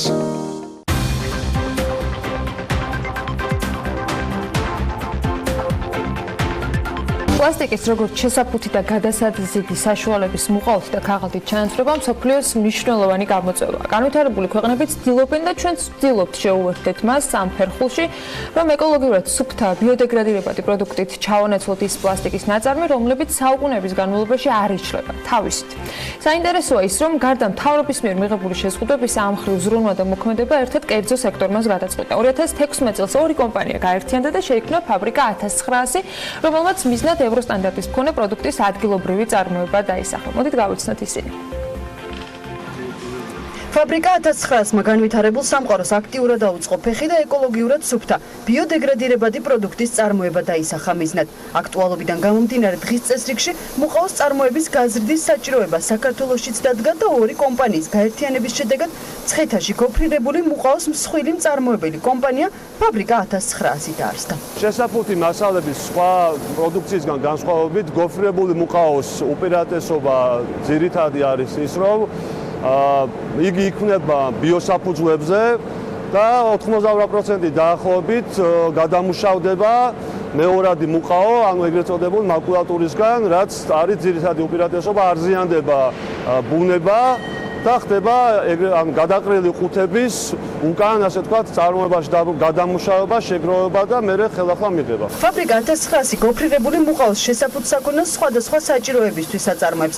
სოფლის მეურნეობის პროდუქტის ტრანსპორტირებისთვის, ღვინისა და ალკოჰოლური სასმელების გადასაზიდად თუ საპრეზენტაციოდ, მედიცინის, პარფიუმერიის, ელექტროსაქონლის, საკონდიტრო და სხვა მრავალი სფეროს პროდუქტების შესაფუთად თუ დაზიანებისგან დასაცავად. გოფრირებული მუყაოს შეფუთვის ერთ-ერთი კიდევ უმთავრესი უპირატესობა არის ის, რომ სხვა შესაფუთი მასალებისგან განსხვავებით 100% არის ბიოდეგრადირებადი და ნიადაგთან შეხებლობის შემთხვევაში არ აზიანებს გარემოს. საწარმოში 150-მდე ადამიანია დასაქმებული. ძირითადად კადრს ცხეთის რაიონის მოსახლეობა შეადგენს. ფაბრიკა 1900-ის უახლოეს გეგმებში რამდენიმე მნიშვნელოვანი დანადგარის ყიდვა და მათი საშუალებით მუყაოს წარმოების ევროპული პროცესის სრულყოფა შედის. ფაბრიკა 1900-ის დამფუძნებლები დარწმუნებულნი არიან, რომ ინტერესი მათი საქმიანობის მიმართ მაღალია. იმასაც ამბობენ, რომ პროექტში გამარჯვება საწარმო სამომავლო გეგმების განხორციელებაშიც დაეხმარებათ. რა კონკურსია საუბარი, პირდაპირ სიუჟეტიდან ლერი ქისიაშვილი მოვიპარეთ. ფაბრიკა 1900-ის გაყიდვების განყოფილების უფროსი არის ჩვენთან ერთად. მადლობა, რომ ხართ ჩვენთან ერთად. სანამ კონკურსზე გადავალთ, კიდევ წარმოებაზე მინდა საუბარი, იმიტომ რომ არც 150 კაცია ცოტა და არც ის გეგმები, რომელიც თქვენ, რაც მე საქმის კურსში ვარ, გაქვთ საიმისოდ, ეს არ ეხება მხოლოდ დასაქმების გაზრდას, ეს ეხება ახალ ბაზრებს, ეს ეხება მოცულობის ზრდას. თუ შეიძლება ჯერ თვითონ კომპანიის შესახებ, მიმდინარე წელს როგორ ასრულებთ და გაისანდელი გეგმები. მოგესალმებით, მადლობა მოწვევისთვის, მადლობა ორი სიტყვით თბის სამ პროექტისთვის, ხარჯერისთვის. რაც შეეხება წლევანდელ წელს, როგორც სიუჟეტში აღინიშნა, ფაბრიკა 1900 შეიქმნა ორი კომპანიის გაერთიანებით. რეალურად ფაბრიკა 1900 უკან დგას საკმაოდ გამოცდილი გუნდი, რომელსაც აქვს დაახლოებით 20 წლიანი, ასე ვთქვათ, გამოცდება წარმოებაში. მეორე კომპანიის მხრივ შეიძლება ვთქვათ, გამოცდება აქვს იმპორტირებული საქონელი ხდებოდა ამ ერთ-ერთი კომპანიის მიერ შემოტანა, რაც საზღვარგარეთ არსებული ყველა სტანდარტით მოთხოვნა თუ ეს აკმაყოფილებდნენ ამ სტანდარტებს. რაც არის მოთხოვნები, ეს გამოცდილება პრაქტიკულად აქვს და არა მხოლოდ თეორიულად. და ამ ორი კომპანიის, ასე ვთქვათ, გაერთიანება ზუსტად მიზანიც იყო, რომ ერთს ჰქონდა წარმოების გამოცდება, მეორეს, ასე ვთქვათ, სხვა ტიპის გამოცდება, კი ბატონო, ბაზარზე მუშაობის გამოცდება და საბოჯამში შეიქმნა ფაბრიკა 1900, რომელიც დღესდღეობით საქართველოში არის ყველაზე მსხვილი გოფრირებული მუყაოს წარმოება. შაშანდელ წელთან შედარებით დაახლოებით 60%-იანი ზრდა არის გაყიდვების. მომავალი წელი უფრო, ასე ვთქვათ, ჩვენი მიზნები არის რომ გარდა გაყიდვებისა როგორც აღნიშნეთ ევრო სტანდარტების მიერ რაც არის მოთხოვნილი შესაბამის მასალასთან დაკავშირებით, მოკლედ ჩვენი მიზანი არის რომ მაქსიმალურად მიუახლოვდეთ და ეს სტანდარტები დავაკმაყოფილოთ. ლერი, რამდენად კონკურენტულია ბაზარი? ანუ ის რომ ფაბრიკა 1900 ლიდერია და ბაზარი საკმაოდ დიდ წილს ფლობს, ამ გაერთიანების შედეგადაც უფრო ასე ვთქვათ ინტელექტუალურად და სინერგიამ თავისი შედეგი მოიტანა. არის თუ არა კონკურენცია ბაზარზე, არის თუ არა სხვა საწარმოები და რეალურად თუნდაც იგივე იმპორტთან დაკავშირებით რა ხდება? ფაბრიკა 1900-ის ასე ვთქვათ ამ ორი კომპანიის გაერთიანდა, იმპორტი იყო ბევრად დიდი წილი, იმპორტირებული საქონლის, თუმცა შესაბამისად კონკურენციაც უფრო დიდი იყო, ვინაიდან არ იყო პრაქტიკული ასე ვთქვათ გამოცდილება იმპორტირებულ საქონლის რეალურად ვინ უწევდა კონკურენციას ან რა შეგვიწევდა. ჩვენ ეს ყველა დეტალი ვიცით ზუსტად რა უპირატესობა აქვს იმპორტირებულ საქონლებს და დღევანდელ რეალობაში გეტყვით რომ იმპორტირებულ საქონლის წილი მნიშვნელოვნად შევამცირეთ. რა წილს იკავებთ თქვენ? ჩვენი წილი არის დაახლოებით საქართველოში არის ჩვენს გარდა 3-4 კომპანია, ვინც მოყავს აწარმოებს. ერთი კომპანია არის ძირითადი, ვინც ასე ვთქვათ, უცხოური კომპანია, ვინცაც იმპორტს აწარმოებს. ჩვენი წილი არის დაახლოებით 45% თლიან. ამ 2 წლის შედეგი არის 45%? მხოლოდ 2 წლის შედეგს ვერ ვიტყვი, იმიტომ რომ მანამდე იყო 20-ნიანი გამოცება, რომელსაც თავისი ასე ვთქვათ პორტფელი ჰქონდა, თავისი ბიზნესი. არა, ბიზნესში კიდე ერთი კითხვა აქვს. გარდა იმ უპირატესობისა, რომელიც ბუნებისათვის ნაკლებ ზიანის მიყენებას გულისხმობს ამ საწარმოში, რა ხარისხობრივი მაჩვენებლები აქვს და რამდენად არის ამ ნაწილში კონკურენტული? კი ბატონო, ჩვენი გარდა ბუნებისა, რაც სიუჟეტში ითქვა, რაც ძალიან მნიშვნელოვანი არის, დღეს საწარმო შეიძლება ბევრი არსებობდეს, ანუ და შესაბამისად არსებობს კიდევაც. ჩვენი საწარმოს უპირატესობა არის გამოყოფ ორ ნაწილს. ერთს გამეორდები, რომ თვითონ პროდუქტი იქნება ბიოსაფუძვლებზე, რაც ნიშნავს, რომ 98% დაახლოებით მეორადი მუყაოს გადამუშავების მიიღება. შესაბამისად ნაკლები ზიანი არის, ანუ ბუნება ნაკლებად ზიანდება, ხოლო მეორე უპირატესობა არის ის, რომ ნარჩენი რაც რჩება, მომხმარებლის მიერ თუ არის სხვათა შორის უამრავი მიღები პუნქტი არის მაკულატურის და კარგი იქნება თუ არ გადავყრით ამ ყუთებს, მაგრამ ამ სარგებლოსაც ნახავთ ადამიანებს. სარგებლოსაც ხო, ანუ კომერციული ინტერესიც არის ამაში, მართლა უამრავი ჩამბარებელი პუნქტი არის და მეორე უპირატესობა არის, მაინც თუ მოხდა ნიადაგთან შეხება, 100% არის ბიოდეგრადირებადი, რაც ნიშნავს, რომ არც წყალი, არც ნიადაგი არ ხდება ამის დაზიანება, შესაბამისად ხდება ზოგადად ბოჭკოვანი თვითონ სტრუქტურალადაც ისე არის გოფრებული მუყაო, რომ შეუძლია დაახლოებით სადღაც 25-ჯერ მოხდეს მისი გადამუშავება, ისე რომ აკარგოს თავისი თვისებები. ეს ალბათ იყო ის მიზეზები, რის გამოც თქვენ ფინალისტებს შორის ხართ, რომელიც TBC-ის დაჯილდოებას გულისხმობს. საინტერესო ფინალი გველოდება, მე ძალიან ველოდები გამარჯვებულებს, თქვენ პირველი ხართ, ვინც ამ ფინალისტებიდან საქმიანი სტუდიაში მოგზადით, მაგრამ თავი კითხვა, რომელიც რეკლამის დროსაც დავსვი, 3 პრიზი არსებობს გამარჯვების შემთხვევაში. წარმატებას გისურვებთ ნებისმიერ შემთხვევაში, მაგრამ წინასწარ მინდა გავიგოთ თქვენ რას აირჩევთ გამარჯვების შემთხვევაში. გამარჯვების შემთხვევაში ჩვენ გავიჩერთ პროგრამულ უზრუნველყოფას. დღესდღეობით ჩვენთვის ყველაზე მნიშვნელოვანი არის სამომავლო გეგმების და ჩვენი მიზნების განსახორცელება და ეს მიმართულება გქონდეს ძლიერი პროგრამულ უზრუნველყოფა. მე წარმატებებს გისურვებთ მართლა. ხო, წარმატებები ფაბრიკა 1900 და მის მთელ გუნდს, გაყიდვების განყოფილების უფროსი ლერიქის შვილი კი ჩვენი სტუმარი იყო. ჩვენ მოდი გავიდეთ რეკლამაზე. ეხლა რეკლამები ეს ბოლო პერიოდი 28-მდე მაინც საინტერესო არ იქნება. ბევრი ფასიანი და უფასო პოლიტიკური რეკლამა, მაგრამ დათქვით TV პირველზე ის მაინც საინტერესოა. მეტის შემოსავლები TV პირველს და BMG-ს მალე დაგიბრუნდებით სასამართლო სისტემის თემით. ელენე ჩომახიძის ძალიან საინტერესო სტუმარი იქნება ჩვენს პირდაპირ ეთერში.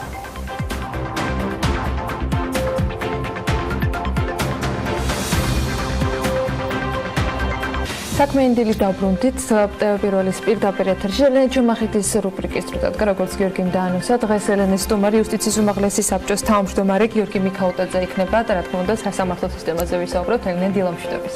დილამშვიდობის ანა მე მაყურებელს ვეტყვი რომ ჩვენი სტუმარია დღეს როგორც შენაღნიშნე გიორგი მიქაუტაძე იუსტიციის უმაღლესი საბჭოს თავმჯდომარეობის მოვალეობის შემსრულებელი და მდივანი ასე რომ გადავინაცვლებთ ჩემს სტუმართან ძალიან დიდი მადლობა გიორგი იმისთვის რომ ხართ ჩვენთან ერთად დილიდან და თემა საკმაოდ ბევრია, რაზეც საუბარი ღირს და რეალურად საინტერესოა და აქტუალურია ეს საკითხები და დიდი მადლობა მინდა გითხრათ იმისთვის, რომ მუდმივად ხართ ჩვენთან კონტაქტზე და ყოველთვის გვაქვს იმის საშუალება, რომ პირდაპირ ეთერით თუ ვთქვათ one-to-one ინტერვიუებით მაყურებელს გავაცნოთ თქვენი შეფასებები და თქვენი პოზიცია სხვადასხვა საინტერესო საკითხებზე.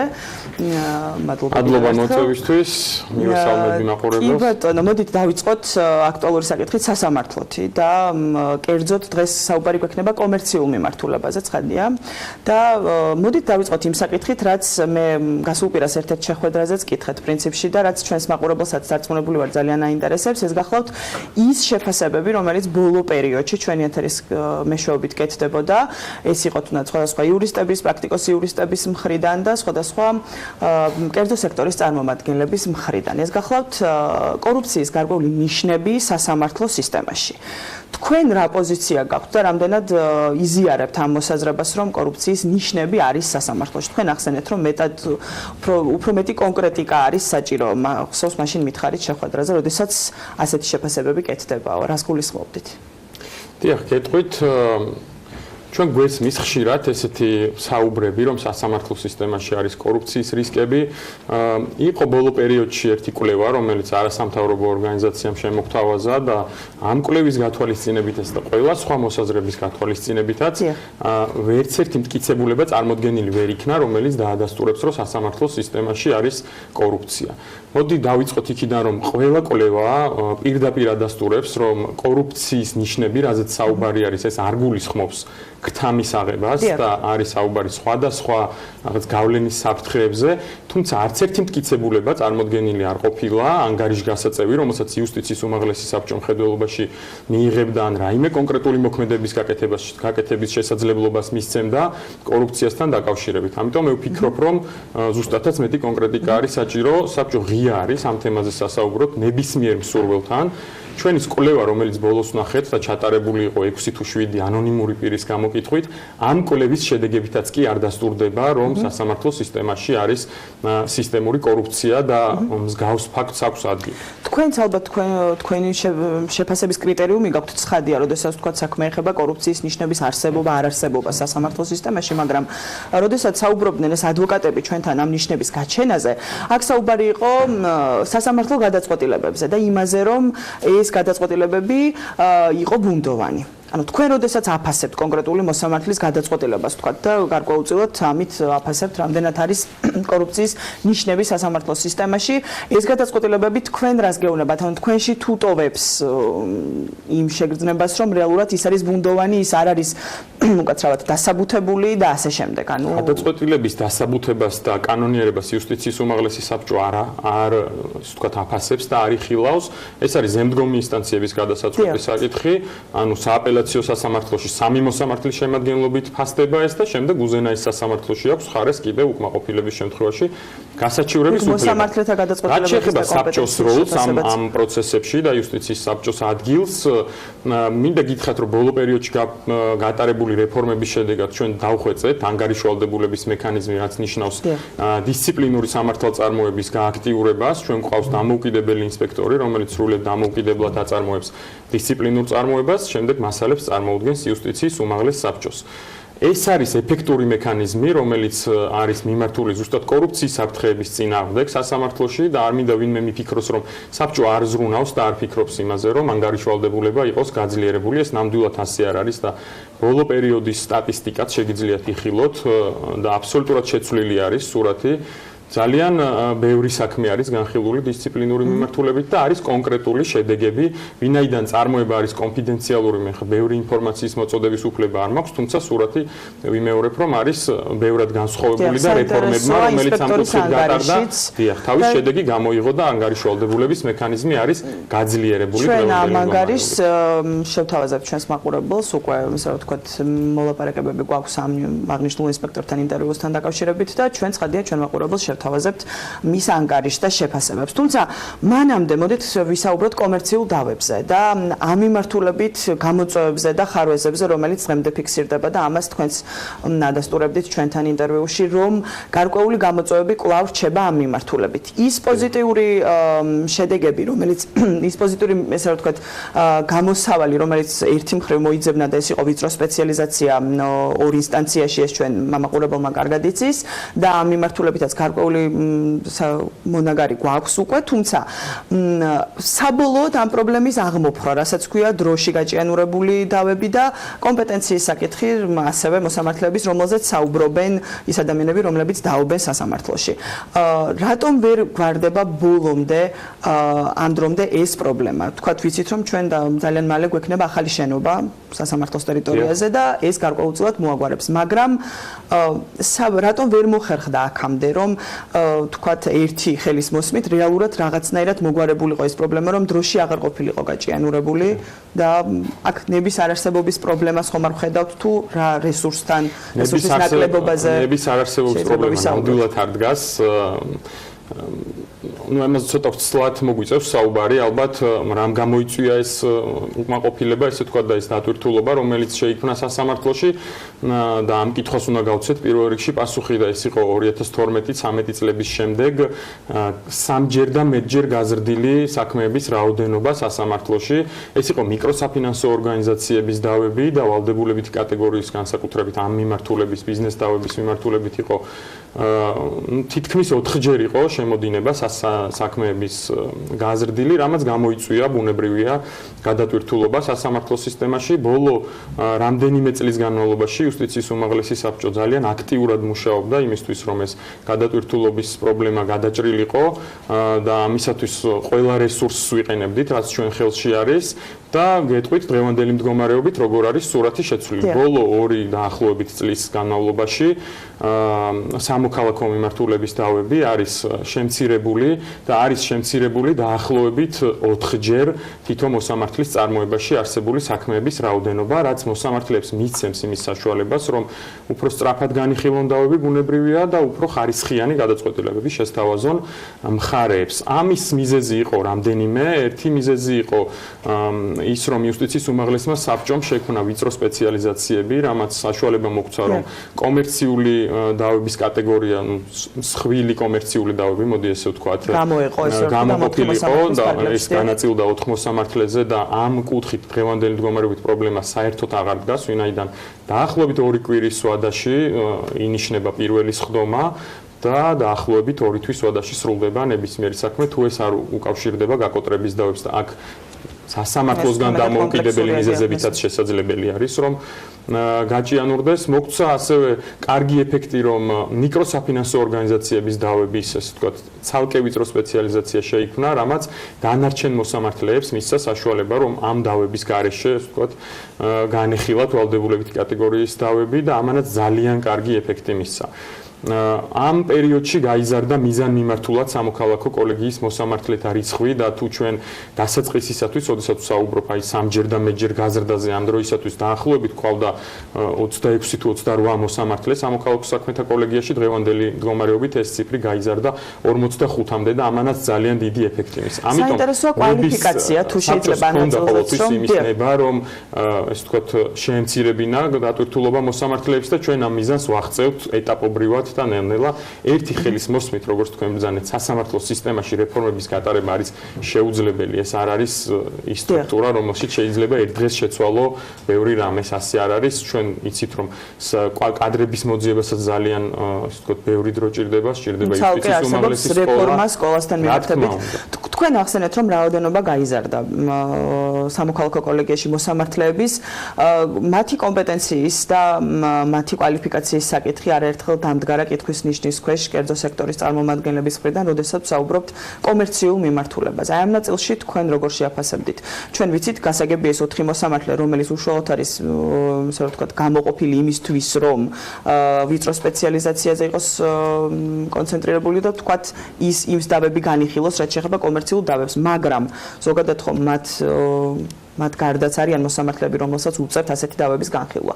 აი კომპეტენციის ნაწილში თქვენ კიდევ ვიმეორებ, რომ მე ნებისმიერ კითხვაზე თუ მასში იქნება შეტანილი ოდნავ მეტი კონკრეტიკა და მეცოდინება, რატომ არის ეს უკმაყოფილება გამოწვეული, ღიად მზად ვარ რომ ვისაუბრო და ნებისმიერ კითხვას გავცე პასუხი, მათ შორის კომპეტენტურობასთან და მათ შორის გადაწყვეტილებების დასაბუთებასთან დაკავშირებით, ბუნებრივია განზოგადებული ფორმით და არა კონკრეტულ საქმეებზე საუბრით, თუმცა ვინაიდან ჩვენ ეს გვესმოდა ტელევიზიის საშუალებით გვესმოდა შეხვედრებზე ბიზნესმენებთან და მინდა გითხრათ რომ ამ კუთხითაც საბჭო გახსნილი არის და ჩვენ გქონდა თქვენც ესწრებოდით გარკვეული პერიოდის წინ ბიზნეს ასოციაციასთან და ეს შეხვედრები აუცილებლად გაგრძელდება, ვინაიდან ჩვენ გსურს რომ პირველ წყაროდან ვისმენდეთ და უშუალო შეხვედრებიდან ვისმენდეთ ზუსტად იმ პრეტენზიებს, რომელიც ხან გვესმის მედია საშუალებების საშუალებით, თუმცა ამაზეც იუსტიციის უმაღლეს საბჭოს ყოველთვის აქვს რეაქცია და თუნდაც ის რომ ვიწრო სპეციალიზაცია შეიქმნა, ეს უკვე იყო იმის ნიშანი რომ ჩვენ ასე ვთქვათ დავავიწროვეთ იმ მოსამართლეების წრე, რომელიც კომერციულ დავებს იხილავს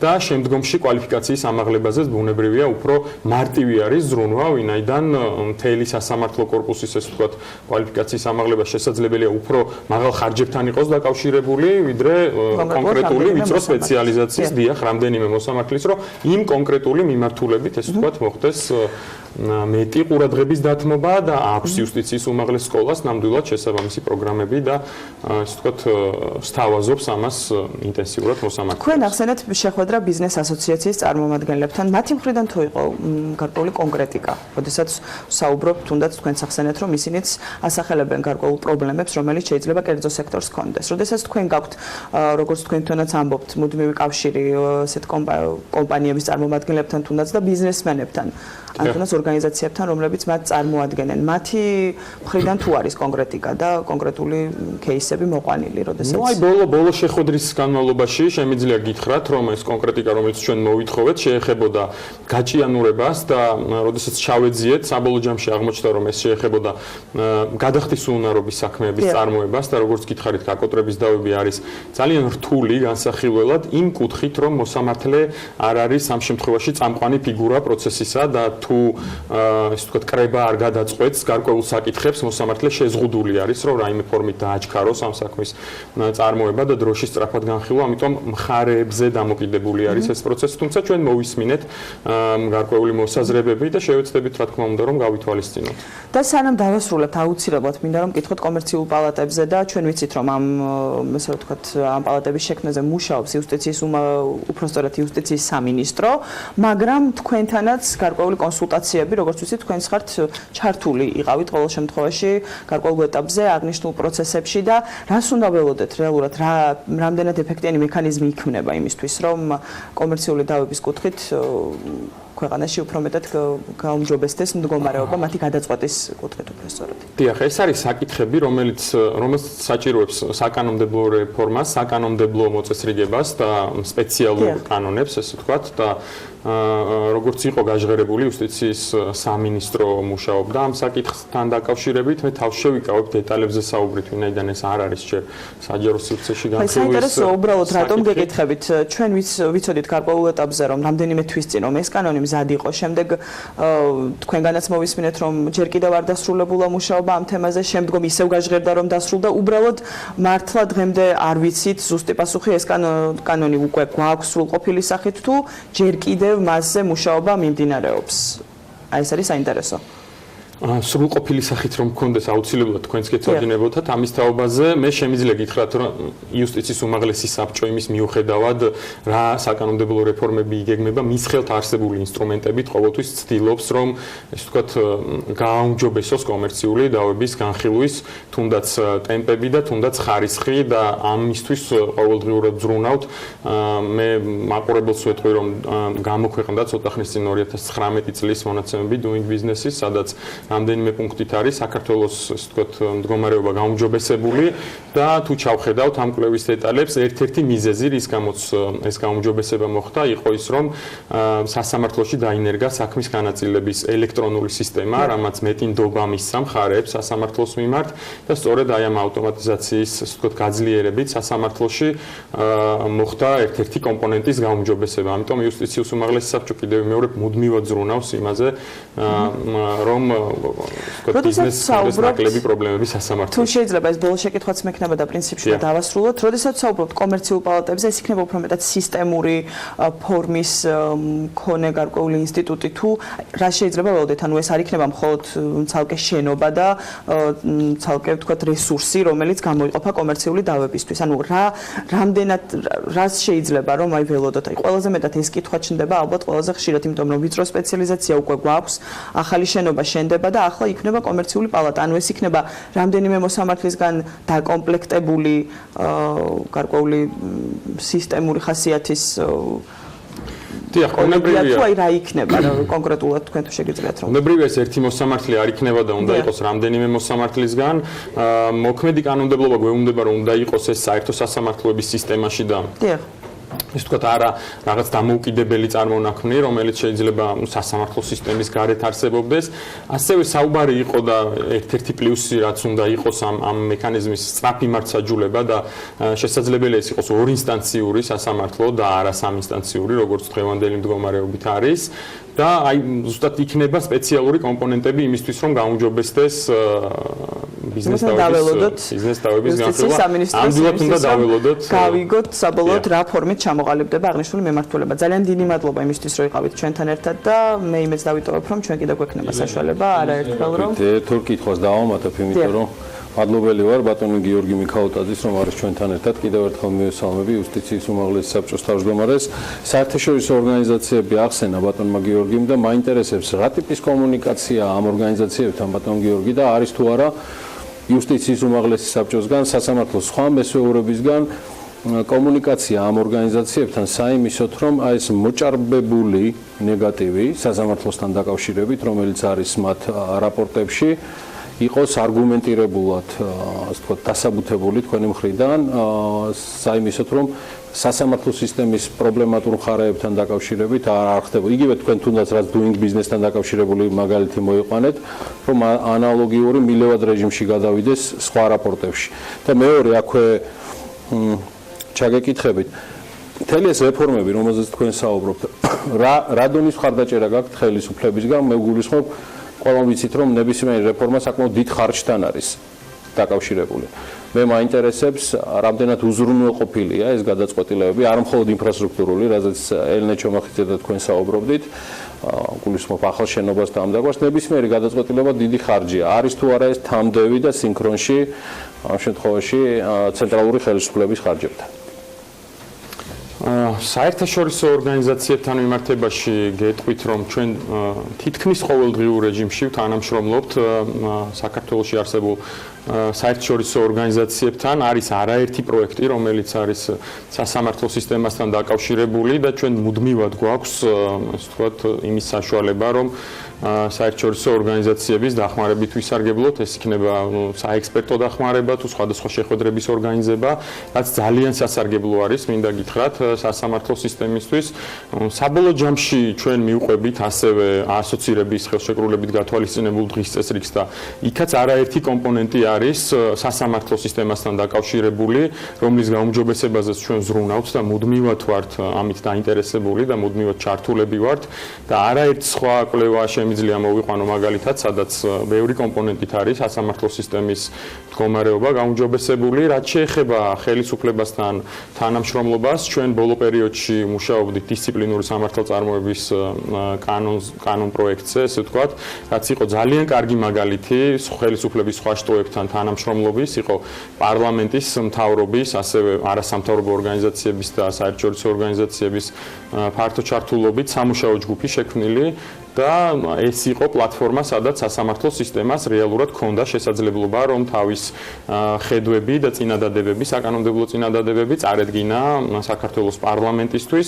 ბიუჯეტის საკითხს რაც შეეხება, ისევე როგორც ყველა სტრუქტურისთვის და ყველა ორგანიზაციისთვის ბიუჯეტი რა თქმა უნდა ყოველთვის არის არასაკმარისი, თუმცა ჩვენ უნდა ვეცადოთ, რომ რაციონალურად გამოვიყენოთ ის ხარჯები, რაც გვაქვს და ასევე ასე ვთქვათ, მეტი დასაბუთებით მივაწოდოთ მთავრობას გაზრდილი ბიუჯეტის მოთხოვნები.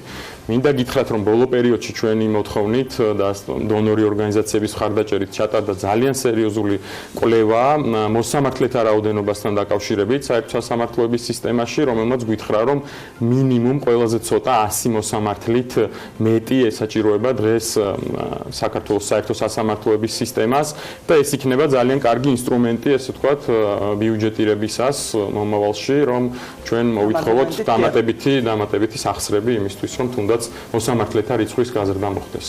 კი ბატონო. მადლობა დიდი, მადლობა გიორგი მიქაუტაძეს, იუსტიციის უმაღლესი საბჭოს თავმჯდომარეს, ელენე ჩომახიძეს, ჩვენი რუბრიკის თანაწამყვანს. სტუმრობა იმედია გაგრძელდება მომავალშიც და ამ თემებზე საუბარიც. ახლა ჩვენ სტუმარს გავაცილებთ. შემდეგ საინტერესო რეკლამა არის ეთერში და მე უკვე დაგიბრუნდებით შემდეგი სტუმრობით და თემით.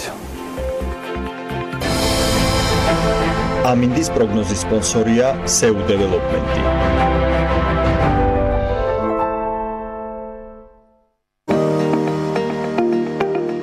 ამინდის პროგნოზის სპონსორია სადაზღვევო კომპანია უნისონი. თავისუფალი დაზღვევა თქვენი სიმშვიდისათვის.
ამინდის პროგნოზის სპონსორია SEU დეველოპმენტი.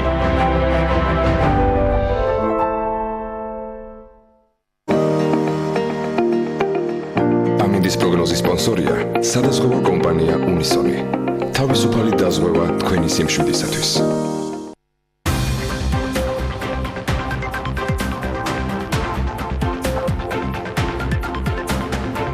ეროვნული ბანკის მიერ დაკრედიტებასთან დაკავშირებულ რეგულაციებზე ვაგრძელებთ საუბარს. ძალიან მოხარული ვარ, რომ საქმიანი საზოგადოება ამ კუთხით აქტიურობს და მადლობელი ვარ ფინკა ბანკის და კონკრეტულად კი ირაკლი აბაშიძის, რომელიც ფინკა ბანკის საკრედიტო დეპარტამენტის უფროსი გახლავთ. ფინკა ბანკის საქართველოს საკრედიტო დეპარტამენტის უფროს მასპინძლობ ირაკლი გეომშვიდობის მოგზაურობისთვის. როგორც შეაფასებთ თვითონ მთელ პროცესს და რამდენად იყავით თავიდანვე, ასე ვთქვათ, ჩართულები ამ პროცესში და მე უკვე გადავიდეთ მის საბოლოო ნაწილზე, რომელიც უკვე 1 იანვრიდან ამოქმედდება მთელი ფინანსური ინდუსტრიისთვის. ბატონო, მოგესალმებით კიდევ ერთხელ, მივესალმებით თქვენს ტელემოყურებლებს. რაც შეეხება თქვენს კითხვას, როდესაც ეს ეროვნულმა ბანკმა უცვლილებებთან დაკავშირებით დაიწყო მუშაობა, როგორც ყველა ბანკი, ჩვენც მათ შორის ფინკა ბანკი საქართველოს ჩართულები ვიყავით აქტიურად, ანუ ესწრებოდით ყველა შეხვედრას, ეს სამუშაო შეხვედრები იყო და მიდიოდა განხილვები საკმაოდ აქტიურად, ესე ვთქვათ, რომ ყველაფერი ყოფილიყო რაღაც ნორმის ფარგლებში და ის ზემოქმედებები, რაც შეიძლება მოხდარიყო იგივე დაკრედიტების მიმართულებით და შემდგომ ეროვნული ბანკის მიერ ყოფილიყო მაქსიმალურად გათვალისწინებული. გასაგებია. ანუ დღე პირველიდან გამოქვეყნებიდან ჩართულობა უზრუნველყოფილი იყო და კონსულტაციები. კი.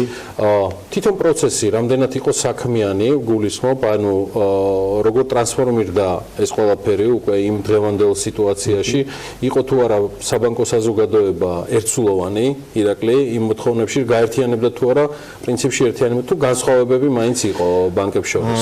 პრინციპში რა ვიყოთ, ანუ ყველას რაღაც ერთი მიზანი გვაერთიანებდა, იქიდან გამომდინარე, რომ თვითონ დაკრედიტების მიმართულებით ყოფილიყო მაქსიმალურად ანუ შენარჩუნებული დაკრედიტება და ბანკები ამ შემთხვევაში როგორც იყვნენ წარმოდგენილები ყოფილიყვნენ წარმოდგენილები შესაბამისად ბანკებს შორის ერთსულობა რა თქმა უნდა იყო იგივე ეს შეხვედრების დროს პრინციპში თითქმის ყველას ერთ აზრზე ვიყავით და ვაფიქსირებდით ჩვენს მოსაზრებებს ასევე როცა იგზავნებოდა ეს დრაფტ ვერსიები სამუშაო ვერსიები ამ რეგულაციების ну აქაც პრინციპში ხდებოდა კომენტარების კონსოლიდირება, რა თქმა უნდა, ინფორმაციის მიმოწვა და შემდგომ ეროვნული ბანკისთვის მიწოდება. ამაში აქტიურად იყო ასევე საბანკო ასოციაცია ჩართული და შესაბამისად საბანკო ასოციაციის მეშვეობით ხდებოდა ინფორმაციის მიმოწვა. ჯამში რამდენად კმაყოფილი ხართ საბოლოო შედეგით ამ მთელი მოლაპარაკებების და კონსულტაციების შედეგად და მინდა უკვე იანვარზე გადავიდე. იანვრიდან რა ცვლილებების გატარება მოგიწევთ თქვენთვის უკვე საოპერაციო ნაწილში რომელიც სესხების გაცემის ამ სტრუქტურას უნდა დაეფუძნოს. კი ბატონო, მოგახსენებთ, პრინციპში ბოლო ვერსია რაც მივიღეთ, ჩვენ სამუშაო ვერსია საკმაოდ უკვე ადაპტირებულია პრინციპში და გათვალისწინებულია ის მიდგომები და მოთხოვნები, რაც ბანკებს გააჩნდა ამ შემთხვევაში ჩვენი მოთხოვნაც იყო. რაც შეეხება თვითონ ფინკა ბანკის უკვე გადასვლას 1 იანვრისთვის ამ ცვლილებებთან დაკავშირებით, პრინციპში საკმაოდ კარგი არის რომ ეს პერიოდი გვაქვს, ორთვიანი პერიოდი გვაქვს, ესე ვთქვათ, იმიტომ რომ რაღაცები მართლაც არის შესაძლებელი. ანუ ეს პერიოდი ცალსახად ირაკლი საჭირო იყო, ხო? პრინციპში რა ვთქვათ, საჭირო იყო იქიდან გამომდინარე, რომ ეს ფორსირებლად გადასვლაზე, ანუ პრინციპში დრო საჭირო იყო, რადგანაც ყველაფერი მოხდარიყო გააზრებულად და ბანკები და მათ შორის ჩვენ ყოფილიყავით მომზადებული 1 იანვრისთვის. თუმცა აქვე მინდა ხაზი გაუსვა, რომ ჩვენ ამ შემთხვევაში ეს რეგულაციები რა თქმა უნდა გვეხება, მაგრამ ჩვენი თვითონ დაკრედიტების მიმართულებით, ხო, უფრო წარმოდგენილები ვართ ბიზნეს დაკრედიტებაზე და აგრო დაკრედიტებაზე. შესაბამისად, ხო, ეს რეგულაციები ჩვენ შემთხვევაში ცოტა უფრო ნაკლებად ვრცელდებოდა. თუმცა რა თქმა უნდა, აქაც რაღაცები გვჭირდება, რომ ეს ყველაფერი დაალაგდეს. თუმცა კიდევ ერთხელ მინდა ხაზი გაუსვა, ზოგადად ჩვენ რაც ბაზარზე ვართ შემოსულები 98 წლიდან ოპერირებთ საქართველოს ბაზარზე, ან ჩვენი ერთ-ერთი მთავარი მამოტივირებელი და პრიორიტეტი არის სწორი დაკრედიტება. იქიდან გამომდინარე, რომ მუდმივად ვცდილობთ, რომ ჭარბვალიანობას ყოველთვის ვებრძვით ჩვენს. აქედან გამომდინარე, ჩვენი პროცესებიც მანამდეც და მას მერეც, აი რეგულაციების შემდეგ იქნება ისე აწყობილი, რომ არ მოხდეს ჭარბვალიანობა, ჭარბ დაკრედიტება. თქვენი საკრედიტო პორტფელი ჯამში დიდად არ შეიცვლება. ჩვენი საკრედიტო პორტფელი რა ვიყო, ჯამში დიდად არ შეიცვლება. იქიდან გამომდინარე, რომ ჩვენი არიან უფრო ბიზნეს მომხმარებლები და აგრო მომხმარებლები. ჩვენი ძირითადი სექტორი და ჩვენი ძირითადი მომხმარებლებიან უფრო აგრო მიმართულების ფერმერები, რომლებიც საქმიანობენ აგრო სფეროში. და მაინც მათი გადმოსახედიდან თქვენთან ურთიერთობაში რა მეცრულება სცნოდა ელოდონ? ჩვენ შემთხვევაში არაფერი, იქიდან გამომდინარე კიდევ ერთხელ მინდა ხაზი გაუსვა, რომ ჩვენ ჭარბვალიანობას საკმაოდ დიდ ყურადღებას ვაქცევდით. აქედან გამომდინარე პროცესები მანამდეც ჰქონდა აწყობილი, ისე რომ ხდებოდა დეტალური ფინანსური ანალიზის ჩატარება, შესწავლა, ხდებოდა ასევე მიზნობრიობის შესწავლა, თუ რა მიზნობრიობები ჭირდებოდა მომხმარებელს და სწორედ ამის მერე ხდებოდა დაკრედიტება.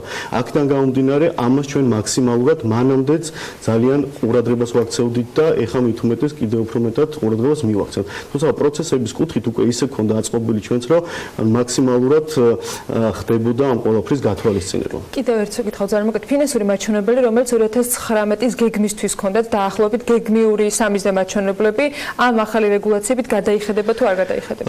ჩვენ შემთხვევაში გადახედვა არ მოხდება და კიდევ ერთხელ აქაც ხაზი ესეც ამ პრინციპიდან გამომდინარე, რომ პრაქტიკულად არც კი ბატონო, იმიტომ რომ ჩვენი ძირითადი პორტფელი შედგება ბიზნეს კლიენტურისგან და აგრო მომხმარებლებისგან და აქედან გამომდინარე ეს რეგულაციები უფრო ნაკლებად ვრცელდება ამ მომხმარებლებზე, უბრალოდ აქ საუბარია თუ მიზნობრიობა იქნება სამომხმარებლო და ასე შემდგომ. ხო, ამ შემთხვევაში ჩვენის გეგმები, რაც გვაქვს 2019 წელს დასახული პრინციპში, გადახედვა არ მოხდებოდა, იმ გეგმები და იმ ტემპებით გავაგრძელებთ მუშაობას პრინციპში, რაც იყო დაგეგმილი 2018 წელს, 2019 წლისთვის. მთავარი გზავნილი დღეის მდგომარეობით ფინკა ბანკი საქართველოსი მისი ლოიალური კლიენტების მიმართ არის, რომ ამ რეგულაციებით არაფერი არ იცვლება, არანაირი განსაკუთრებული ცვლილება მათთან ურთიერთობაში მოსალოდნელი არ არის თქვენი პორტფელიდან გამომდინარე. კი, ნამდვილად ესე არის. თავად 2018 წელს მე გარკვეულ მონაცემებში გადავხედე, პილარ 3-დან გამომდინარე, საკმაოდ ნორმალურია გეგმას მიყევებით თვითონ წლის მიმდინარეობას ირაკლი პირადად როგორ აფასებთ, როგორც საკრედიტო დეპარტამენტის ხელმძღვანელი შეხვდა თუ არა ზუსტად იმ მოლოდინებს, რაც თქვენ დაგეგმილი ქონდათ გასულ წელს. პრინციპში რო შევაფასოთ 2018 წელი წინ ძალიან აქტიური ორი თვე გვაქვს, ეს ნოემბერი და დეკემბერი დაკრედიტების მიმართულებით საკმაოდ აქტიური პერიოდი არის, მაგრამ რაც განვლილი პერიოდი არის, საკმაოდ მივყვებით იმ გეგმას, რაც არის დასახული ბანკის მენეჯმენტის მხრიდან და შესაბამისად იყო რაღაცა ცვლილებები იგივე ეროვნული ბანკის მხრიდან, რომ ეს 50%-იანი კეფი ჩამოიწია და ასე შემდგომ, თუმცა ეს დასახული გეგმები რაც ქონდა, აქაც საკმაოდ სწრაფად გავაკეთეთ ჩვენ ადაპტაცია და ჩვენი ბიზნეს პროცესების გადაწყობა და პრინციპში მივყვებით იმ დაგეგმილ 2018 წელს, რაც იყო მენეჯმენტის მიერ დაგეგმილი ამ შემთხვევაში. მე წარმატებებს გისურვებთ თქვენ, მთელ თქვენს გუნდს, ფინკა ბანკ საქართველოს, ირაკლი აბაშიძის გასაგონად, რომელიც ფინკა ბანკის საქართველოს საკრედიტო დეპარტამენტის უფროსია, ზუსტად 20-ოდე წუთში საქართველოს პრემიერ-მინისტრი გააკეთებს უკვე განცხადებას ჭარბვალიანობასთან დაკავშირებით და ჩვენ ყველას გვექნება საშუალება TV1-ის ეთერში, ასევე BMG-ის live stream-ის საშუალებით მოусმინოთ მამუკა ბახტაძეს. მანამდე კი ბიზნეს სექტორი მძიმე, მავნე და საშიშ პირობებიან სამუშაოებზე მუშაობის პერიოდში დასაქმებული ადამიანების უბედური შემთხვევის საკუთარი ხარჯებით დაზღვევასთან დაკავშირებით კანონში დამატებითი ჩანაწერების გაკეთებას ითხოვს. სადაზღვევო კომპანიების წარმომადგენლები ლიმიტის დაწესებას, დამსაქმებლები კი კანონის გადადებას ითხოვენ. მხარეების პოზიციებს გაეცნო თათია ჩაფიჩაძე, შეაჯამა აქცია სიუჟეტად და აგერ BMG-ის პირდაპირ ეთერში წარმოგიდგენს. შრომის უსაფრთხოების შესახებ კანონის მიხედვით 2019 წლის 1 იანვრიდან ბიზნეს ძიმე მავნე და საშიშ პირობებიან სამუშაოებზე მუშაობის პერიოდში დასაქმებული ადამიანების უბედური შემთხვევების საკუთარი ხარჯებით დაზღვევა მოუწევთ. თუმცა ამერ წინადადებიანი ჩანაწერის გარდა ამჟამად კანონში განმარტებული არაფერია, რის გამოც სადაზღვევო კომპანიების წარმომადგენლები აცხადებენ, რომ მას დასაქმებულებისთვის სოციალური გარანტიების შექმნა არ შეუძლია. GPI Holding-ში თვლიან, რომ აუცილებელია კანონში ლიმიტები განისაზღვროს, რათა საჭიროების შემთხვევაში დაზარალებულმა პირებმა თუ მათმა ოჯახებმა რეალური კომპენსაცია მიიღონ. ის არის აღნიშნული, რომ უბრალოდ უნდა არსებობდეს უბედური შემთხვევის დაზღვევა, რაც იმას ნიშნავს, რომ კომპანიები დაიწყებენ ძალიან დაბალი ლიმიტებით არაფრის მომცემი პოლისების შეძენას, რომელიც შეიძლება იაფად გააფორმონ, ასე ვთქვათ, ეს დოკუმენტი. ჩვენ ამის მომსწრები უკვე ვართ, უკვე მოგმართავენ კომპანიები და გთხოვენ ესეთი დაბალი 1000 ლარიანი, 1500 ლარიანი ლიმიტით პოლისების გაცემას, რაც არანაირ რეალურ სოციალურ ბენეფიტს იმ ხალხს არ შეუქმნის, ვისთვისაც ეს კანონი მიიღეს. სადაზღვევო ასოციაციების ხელმძღვანელი დევი ხეჩინაშვილი ასევე აცხადებს, რომ ჩანაწერის გაჩენის ერთადერთი მიზანი ბიუროკრატიული მექანიზმების გარეშე დაზარალებულებისთვის კომპენსაციის დროული მიღებაა. პირობების განსაზღვრის გარეშე კი ბაზარი მათზე მორგებულ პროდუქტს არ შექმნის. აუცილებელია სტანდარტიზება იმ პროდუქტის, რომელიც იქნება სავალდებულო, ესე ვთქვათ, უნდა იყოს რაღაც კალკულატორული საფუძველი, მაგალითად ლიმიტების, რაზე ვსაუბრობთ, ეს არის კლასიკა, ეხლა ჩვენ ამას არ ვიგონებთ. ამისთვის სტანდარტული პროდუქტია საჭირო, wording-ია აუცილებლად, ხო, ანუ პირობები დაზღვევის არის აუცილებლად გასაწერი და აგრეთვე უნდა ეწეროს, როგორ უნდა დავთვალოთ ეს. ცვლილებების შესახებ ამ დრომდე პასუხგაუცემელი კითხვები აქვს ბიზნეს სექტორს. დამსაქმებელთა ასოციაციის ხელმძღვანელი ამბობს, რომ მიუხედავად ჯანდაცვის სამინისტროსთან თანამშრომლობისა, ბიზნეს გაერთიანებებმა ამ დროისთვის არ იციან, როგორ განისაზღვრება სამუშაო ადგილზე რისკები. რა პაკეტები უნდა შესთავაზონ დასაქმებულებს და რა უნდა იყოს მისი ღირებულება, რაც მათ მომდევნო წლის ბიუჯეტის დაგეგმვის პროცესში მნიშვნელოვან დაბრკოლებებს უქმნის. ელგუჯა მელაძე ფიქრობს, რომ უმჯობესი იქნება ცვლილებების ამოქმედება მის სრულყოფილად დახვეწამდე გადაიდოს. მან თავისი მომსახურების თუ პროდუქტის თვითღირებულებაში უნდა ასახოს, აბა საიდან მოიტანს ხო ამ თანხას ხო? უნდა ასახოს ეს სერვისიც ხო? და რამდენი იქნება ეს სერვისი ხო? უნდა იყოს განსაზღვრული ხო? ამდენად ხალხი მეწარმეები ყველა გეგმავს, ზოგს დაგეგმილი აქვს მომავალ წლის ბიუჯეტი ხო? აქედან გამომდინარე ეს არის ძალიან ასე ვთქვათ სწრაფად გასაკეთებელი. და თუ ვადებთან დაკავშირებით ასე ვთქვათ იქნება გათვალისწინებული ასე ვთქვათ ჩვენი წინადადება სავარაუდოდ იგი უნდა გადაიდოს. კანონში ცვლილებების ამოქმედების გადადებას არ გეგმავს ჯანდაცვის სამინისტრო. შრომის ინსპექტირების დეპარტამენტის უფროსი ბექა ფერაძე აცხადებს, რომ ამ დროისთვის მხარეებთან ურთიერთ თანამშრომლობის მემორანდუმის ფარგლებში შეხვედრები მიმდინარეობს და თუ კი ბაზარი პროდუქტის პირობებს თავად ვერ განსაზღვრავს, სამინისტრო 2019 წლის 1 იანვრამდე კონკრეტულ ჩანაწერს თავად გააკეთებს. სამუშაო ჯგუფის ფორმატში ასევე განიხილება იდეა, რომ თავად დამსაქმებელთა ასოციაციებსა და სადაზღვევოებს შორის შედგეს ურთიერთთანამშრომლობის მემორანდუმი, სადაც სადაზღვევო კომპანიები ერთის მხრივ უზრუნველყოფენ, რომ ადეკვატური და შესაბამისი ტიპის სადაზღვევო პაკეტები შესთავაზონ ბიზნესს, ხოლო ბიზნესი ვალდებული იქნება ამ მემორანდუმის ფარგლებში, რომ აიღონ და უზრუნველყონ, ესე იგი ადეკვატური პაკეტები. ეს იდეა საკმაოდ ისეთი მნიშვნელოვანია, რომელიც ვფიქრობთ, რომ მოხდება ურთიერთთანამშრომლობის მემორანდუმით გადაწყვეტა, ხოლო იმ შემთხვევაში თუ ვერ ჩამოყალიბდება ბიზნესი და სადაზღვევოები ერთ ფორმატზე და შევხედავთ, რომ საჭიროება არსებობს სახელმწიფოს მხრიდან ჩარევით, ამ შემთხვევაში ბუნებრივია, რომ მოხდება ჩვენი მხრიდანაც ჩარევა. კანონში უბედური შემთხვევების დაზღვევის შესახებ ჩანაწერი მარტიდან არსებობს, შესაბამისად კომპანიებს მოსამზადებლად 10 თვიანი პერიოდი ჰქონდათ. აღსანიშნავია, რომ პარლამენტში შექმნილი სამუშაო ჯგუფის სავალდებულო დაზღვევის კომპონენტის გავრცელებას ისეთ კომპანიებზეც განიხილავს, რომელიც მომეტებული საფრთხის შემცველ სამუშაოს არ მიეკუთვნება. საქმიანობას ვასრულებთ. წინ გელოდება დღისამები და პირველი საინფორმაციო გუნდთან ერთად. ქალების საერთოში კიდევ ერთხელ შემოგიერთდება ძალიან საინტერესო სტუმრები და თემებით. საქმიანობა ხვალდილის როზე დაგიბრუნდება და რა თქმა უნდა დაელოდოთ საქმის კურსის ეთერსაც მე ბედნიერ დღეს გისურვებთ. 11 საათზე დაანონსებული ბრიფინგი ტრადიციული პრემიერ-მინისტრისა მთავრობის ხდომა ალბათ რამდენიმე წუთის შემდგომ დაიწყება.